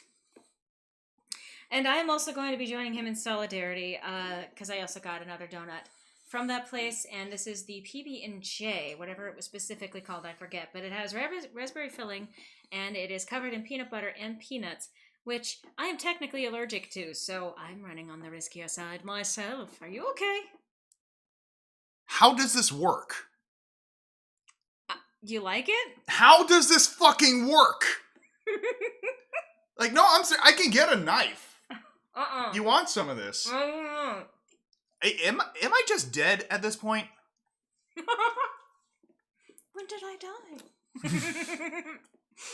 I mean, it's soggy as fuck, but it actually is not bad. Any of the heat kicking in yet? A little in the back of the throat, yeah, but, you know. Oh, okay. Yeah, I was like, don't eat the stem. So he has once again managed to not actually burn his fucking face off. I mean, mind you, this was not the plan. I had, like, backup donuts to alleviate the heat. But instead, he is apparently perfectly fine. This has happened before, where he took like all of the spicy things he actually had in his house and kind of mixed it all together, and he was like, "This is actually really good." So instead, once again, he just polished off the entire donut. Last year, he mixed hot sauce with a rosé, and that ended up being choking you to I'm gonna death. dip the gay bar in here. Oh my god! Show the gay bar. Show the gay bar as it is. For those of you who will see it later, the gay bar is a cream-filled donut with Fruit Loops lining it. And they're in a rainbow. Mm-hmm. They could have also called it the Chi Donut, but You're not wrong. The gay bar works really much better, honestly. Yes. Let's see. After that, drinking that spicy drink from that one episode of Regular Show. This is so funny. Yeah, no, that's just it. Griffin actually does like spicy foods. That's the thing. He loves Mexican food for one, and has been eating that his entire life. Mm-hmm. And I mean, I love Mexican food too. I also love really spicy stuff. But a little insight in my life: my parents, when I was a little kid, attempted multiple times to take me out to restaurants with them, and I would always pitch a fit and make things miserable for them. The first time that didn't happen was this Mexican restaurant in my hometown of Ukiah, California, called El Sombrero, which unfortunately is no longer there. But I think it's pretty much cemented my love for Mexican food. I'm just reading the chat every once in a while. Just hit the cream. That's a lot of cream in the gay bar. I mean, one would hope. F. Mm-hmm. Let me see, the thing is that Griffin enjoys it when it's so spicy that it melts your face off, too. Well, I mean, the thing is I don't enjoy it, but it's an experiment, and I believe it's sort of built up a tolerance for me. Maybe. This is pretty anticlimactic. Well, I mean, the thing is, though, this is meant to be a punishment for when you don't create content, so actually, you've been creating content this year. Narratively speaking, yeah. So, narratively speaking, it actually works out perfectly, because you no longer have to punish yourself, because now you're actually making content. It's a celebration. This is my coming of age. I shouldn't have said that while holding the gay bar. I mean, it is great, and I am actually really happy, because among other things, these videos usually end up being a sort of update on what's going on in Griffin's life. Whether it's just professional, personal, anything he's doing online, the content that he wants to be making, the content he will be making, that he's presently making. Updates just in general, letting people know why there might be silence on the actual channel itself. This is, by the way, also a Bavarian cream-filled donut that is got the maple topping on the top, as opposed to the standard Boston cream. So I guess we'll just take this moment to pitch. If you're ever in Portland, Oregon, be sure to check out, among other places, Voodoo Donuts, the Muchas Gracias restaurant, Sizzle Pie Pizza, Potato Champion, especially. Potato Champion has poutine. Yep. And like other variations, but basically a lot of potatoes with sauce, and some of them are really good. There's going to be some special shout outs. There's the Sizzle Pizza, which is where we got the aardvark sauce from. Sizzle Pie is really good. And we also need to make like a special mention for some of the other restaurants. Pepinos. Pepinos was a nice Mexican restaurant, and it was... They did this recent thing with a bunch of other Mexican places in town where they offered $5 nachos, and they were not fucking around with the portions on this. These are huge plates with like, not like pickled jalapenos, but they're like fresh and like grilled. You could see the grill marks. It was really delicious, and never mind that the other food that we got was like... Oh, yeah, absolutely. We couldn't even finish it. A lot of great places. I asked for guacamole in my burrito, and it became guaco burrito. Oh, yes. And there's a lot of great places in town. Brunch Box, which is a burger place where you could have the buns substituted with grilled cheese sandwiches. Yeah.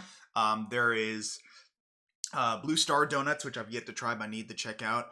There is Via Chicago Pizza, Hot Lips Pizza,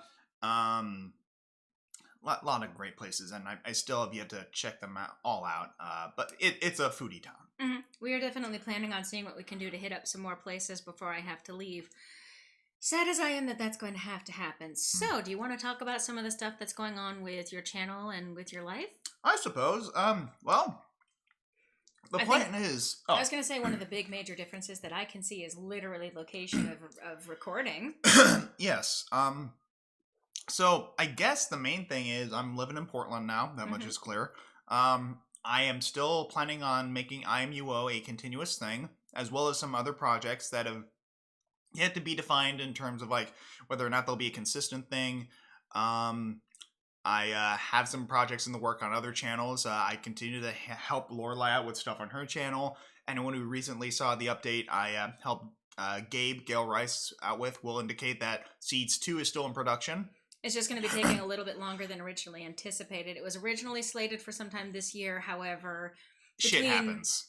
Life happens. Gabe's had some shit happen to him. And it turns out that animation is really difficult and takes a very long time to put together. So yeah, you wouldn't think. It just seems so easy, doesn't it? And I think the audio is about to skip out here, so I may start another audio thing because I think this stops automatically at 10. Yeah, I'll start another. Okay, so moving forward. Sorry, again. That's fine. Audio stuff. But yes, it's there's a lot of stuff in the works, and I am thrilled to be able to say it's still in the works, and for the first time in a very long time, I can say that confidently. Because it was all kind of a blur as to whether or not I'd be able to do anything with whether or not it was when I was in grad school or looking for a new job after that, and I was looking for a new place to live, and now I'm pretty much in the place in my life where I have wanted to be. For a very long time. Yeah. I can tell you that it's been a joy actually to be up here and seeing him as happy as he's genuinely been. Like he'll just like look out the window and sigh because he's just so happy to be here, and that makes me very happy. There's room for growth, obviously, in terms of where I want to be.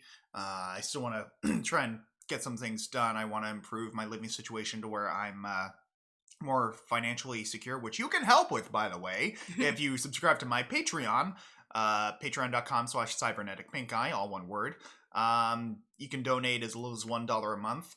And patrons will generally get videos 1 day early, usually when it comes to IMUO, sometimes even earlier with certain things. Yeah, this video in particular will be coming out for patrons on the 28th of October. And the rest of you are going to get on Halloween. That's right. So in terms of things that are also going on, like, you know, you've got a new job, you've moved up here, a lot of things are in project. I know that you were in the Now Voice This competition this last year, which you actually made it to the finals round. And, like, that's no small feat. That is beating out hundreds of people to get up to that point. He made it to the semifinals the year before, and this year he actually has made it. He made it all the way to the finals, and duly so. I feel exceptionally lucky to have made it that far and to I got mixed feelings on meeting Chuck Huber because he's a nice guy, but he also defended Vic Mignogna, so. Anyway, so, and I mean, on top of everything else, that has also caught the attention of some other voice actors, for one, and two, some other people looking for voice actors. So there's a lot of good things going along in that department. Obviously, the In My Unpopular Opinion series has been doing really well, once a month release, and generally people are watching, enjoying, and thinking and commentating on it. Yeah. It is honestly, it's a delight to see him enjoying what he's making and going back to kind of reviewing something, kind of the roots of the 5RQ in the first place, really. Pretty much. I mean, this is, I will say, I've mentioned this before, but the current format I have with IMUO is a lot easier to put together than 5RQ, because with 5RQ, you even saw while we were filming today, I tend to stutter a lot when I'm trying to recite lines, especially when there's no script, and so it can get really difficult for me to nail certain takes, and I'm a perfectionist, so I always want to try and do something a certain way. Never mind that your scripts tend to be like 50 billion pages long. They were, but now I've forced myself to limit the page count to 2 max, and it rarely even gets, to 1.5. Although I will say there are also still technically plans to return to making more long-form reviews, but those are probably going to be more rare given the length of production and other stuff that's going into it. True. I will say, as far as the story of the Logician goes, it's not over by a long shot. You can check out the bulk of it on Lorelei's channel. There will also be stuff on mine as well. I mean, you can see the origin of the Logician on his channel.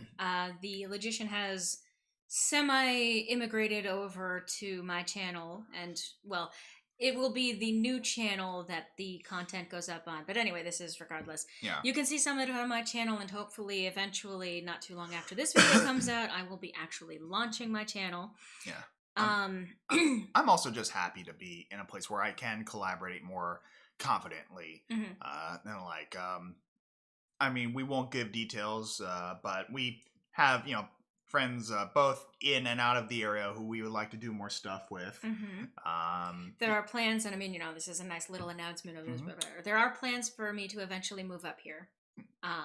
It's going to be when we can actually both afford a 2-bedroom, because that's the plan anyway, which is another reason why I want to push my channel as much, why I'm moving to a new channel for the original content or the non-gaming stuff, because YouTube is terrible at actually promoting gaming channels into their algorithm. Yeah. But that's the reason why I push my Patreon as much as I do, why he mentions Patreon when he does, and why he is asking for more hours at work and so on, is that we really do want to make that happen.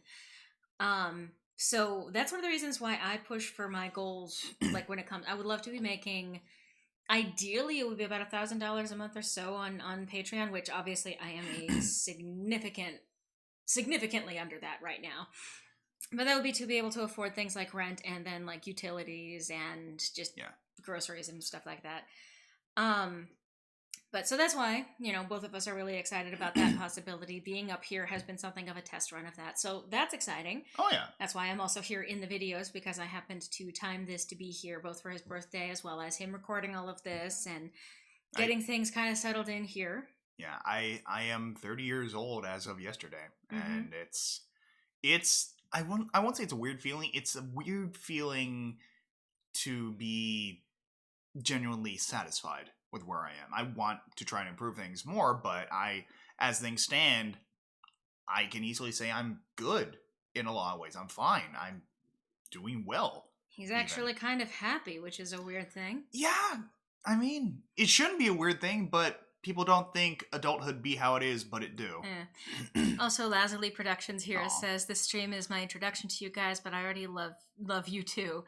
You just seem to be a genuine and kind, unlike most. Well, and this is kind of unrelated to your video. Maybe we could cut this out. I don't know. Yeah, well. But I will say that a lot of content creators are going to have a variety of responses to things. Sometimes they are not so kind. Sometimes they're just impatient. Sometimes they get bombarded with the same question 1,000,000 times a day. It is difficult to be a content creator because you are very much in the public eye. And if you do one thing, sometimes that will end up being, I mean, I hate to invoke something like cancel culture, but there is very much a mob mentality sometimes. I think we can both attest to the fact that there's a lot of, well, it depends on the content creator, but there's a lot of shady stuff that goes on behind the scenes with a lot of the more popular channels. It's unfortunate, and there are some people who are able to put on a better face to the public and are actually not so nice behind the scenes. I've had my own fair share of experiences with that, and it has been unfortunate. I will say, while I would like to think of us as kind, genuine people, and as and this is the Portland cream that he's grabbing here. Yeah. I would like to think of us as kind, genuine people. We do try to strive for honesty and for compassion being. I know that's, for me, one of my primary modus operandi. The long and short of it is, like, we try to be good people, but never just assume that people are your friends or are genuine about, like, wanting to be open and discreet. Well, basically, like... Well, I was going to continue with what I was saying, that while I strive to be genuine and good and compassionate and all of that stuff, that is always subjective, and what is kind to one person may not be so kind to someone else. And the thing is that we all have our moments where we slip up. You guys, those of you who don't know us as well, who don't know me as well, I might seem nice now, I might not be always a nice person. Never assume that someone is a good person just because they present a nice face to start off with. Yeah, enjoy what people have to offer if you are into what they're offering, but always remain skeptical as to who they are as people, because all they ever show is what they want to show. Yeah. Even with us, you know? Yeah. I mean, I've had days where, like, I have, difficulties with my health. Yeah. I know we're coming up on the time here, I guess, again. Yeah, we'll have to do a third one, probably. Probably. But, like, I know that there are days when I'm not able to stream or work on content because, unfortunately, my health doesn't always accommodate that, which is one of the reasons why I don't just go out and get a job the way that I, should. Yeah. But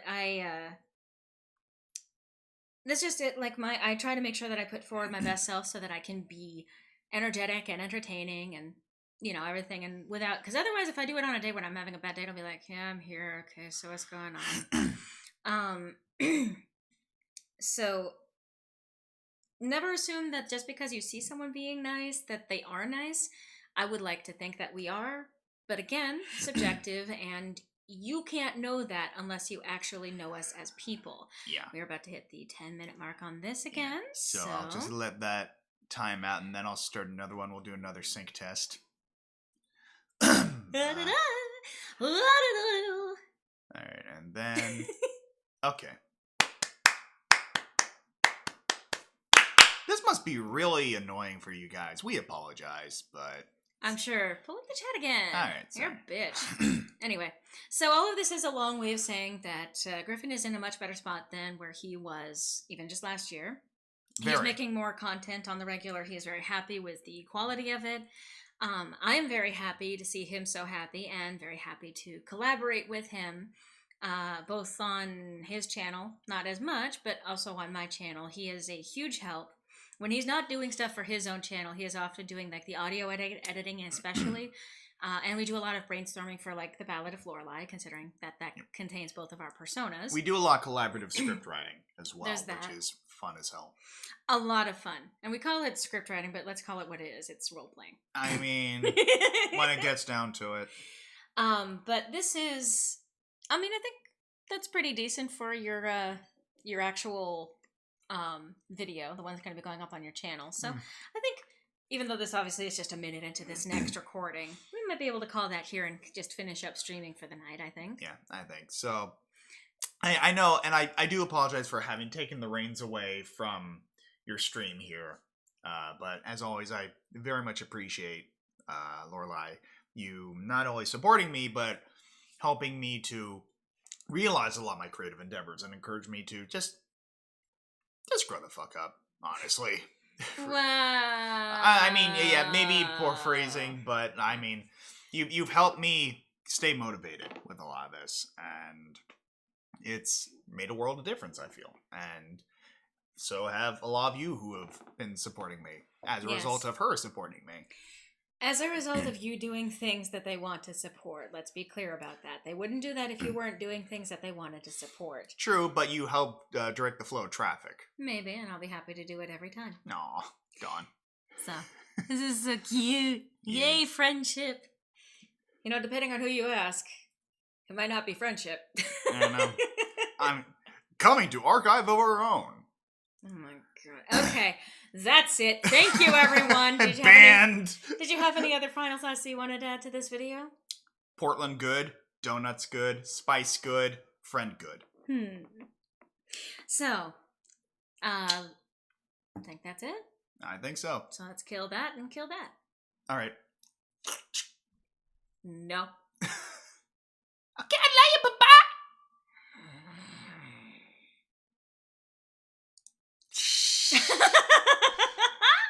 Okay, and so, and the recording on my end. Okay, so, let us pub this up, and let's pub this up, and so the stream is still going. Yep. So, you guys will eventually see that video when it goes up on his channel. I am very excited to... Where is the cream? I was gonna say, I don't think there's any cream in my Portland cream. Oh, there it is. It took 3 bites and poking and prodding to find it. It's all focused on the leftmost side over here. Oh my god. Okay. But this has been a reasonably good stream. The game I will probably continue maybe next week. I might not even be able to finish it, which is kind of... I'm going to see what I can do to go through at least one of the romances, hopefully, by the end of this. Yeah. So now that we've gotten through that long-ass introduction, the rest of the game actually flows technically a little bit better. Mm-hmm. And that's why I'm saying, like, you know, the first part of this game is almost completely unnecessary outside of setting a couple of, like, personality flags that are, quite frankly, not all that necessary. Yeah. I have a lot of criticisms for this game, and I will take the piss out of it because, I mean, it's an indie development, and a lot of heart is in there. You can see that, like, you know, you can see the artists doing the best that they can with that. I feel like the writer has a generally good idea. The problem is that the purple prose ends up being kind of overwhelming. As well as the lack of consent. Yeah, the lack of consent being a problem here. That is a raised eyebrow from me. I do not like it when consent is not asked for. Yeah. That is a problem. It is a consistent problem in our media, and I am not happy that it keeps getting encouraged to not ask for consent, that it's somehow more passionate and in the moment if someone just kisses someone randomly, and especially when it's implied that they like it as a result of not being asked. Some people don't want to be asked. Until you know that person and know what they want, ask. So remember, kids, no means no, and the absence of a yes does not mean yes. Or the absence of a no. Yeah, sorry. I'm drunk on donuts, I guess. And spice. I mean, that looked really good.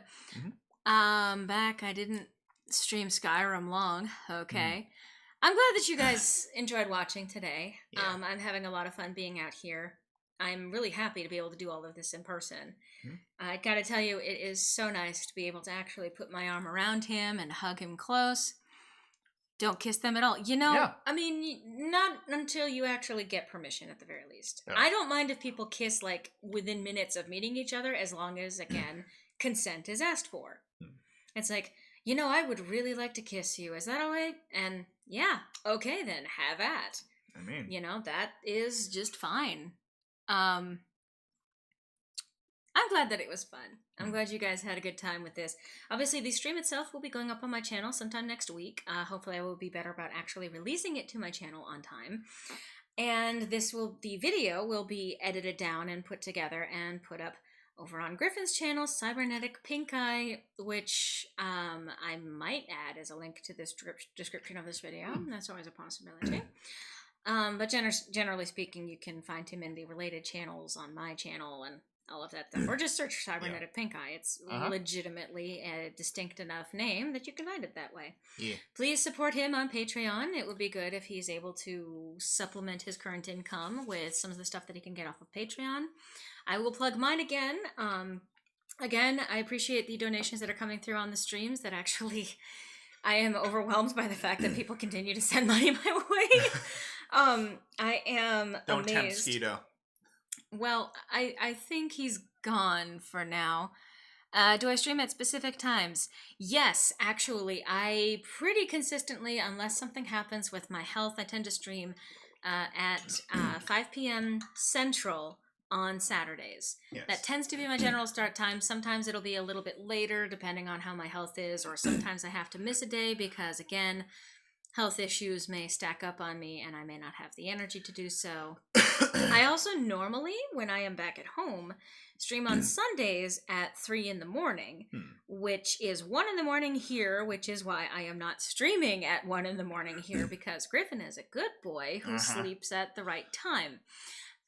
So those are my general hours, unless something actually comes up where I'm not able to stream. But generally speaking, everything that I do stream goes up on the channel at some point, so that's always good to keep in mind. No reaction, Shakarian. You take care of your cat and yourself. No, please. No, please. Oh gosh. Again, I've said this before, there is no obligation to give me any kind of money. I may be in the middle of promoting you know, some of these things. Like I said earlier, we have a goal of moving in together, and I would like to be making enough money to actually sustain myself independently in order to accomplish that. So I will be probably emphasizing that, and goodness knows, you know, the donations during the streams, they do go basically into that fund. Thank goodness. That is good, Shikarian. I'm glad that she's doing okay. And Boba Fett, it's fine, man. Show up when you can. It's like, we appreciate you showing up when you can, but it's not an obligation, obviously. Yeah. But yeah, the Patreon stuff, like, again, if I said it before, but like, if every person who followed me gave me $1, I would be fucking set. I mean, if 1/3 of the people, you know, gave me $1 on Patreon, that would be a huge fucking chunk of money. Yeah. If 1/5 of the people following me, I would be able to sustain myself and then some. Yeah. So, I am hoping to opening the new channel with the original content stuff. I wonder about actually announcing the name just yet. Maybe I'll wait until next week. That seems like a good idea. Next week, if you tune in, I will actually announce the name of my new channel. Those of you who are, again, my patrons on Patreon will actually know what the channel name is. But I'll be announcing that next week, next Saturday, hopefully during the stream. Maybe at the start, maybe at the end. That's right, you may find out next time on Dragon Ball Z. Don't. But I do have a lot of plans for my new channel. I know I've talked about it before, but it's going to be my non-gaming channel. It's going to have things like, it's going to have the Ballad of Lorelei on there. It's going to have the Symbolism and Lore series. If I do either original song or a song cover, it is going to end up there. I have plans for an original series based off of a webcomic, based on an original web series that I made years and years ago. But it's going to be a reboot, and I'm going to need to cast for that. But I actually have made some progress, in writing for that. Yeah, the stream is coming to a close. Sorry, guys. But it be what it do. Yeah. But yeah, I've also got another big project in the works, and that's not something I'm going to announce just yet. I still have to recruit some composers for that. So I'm not going to feel safe actually, yeah, it's a reboot. I'm not going to be safe actually announcing that project until I can make some ground with what I need composed.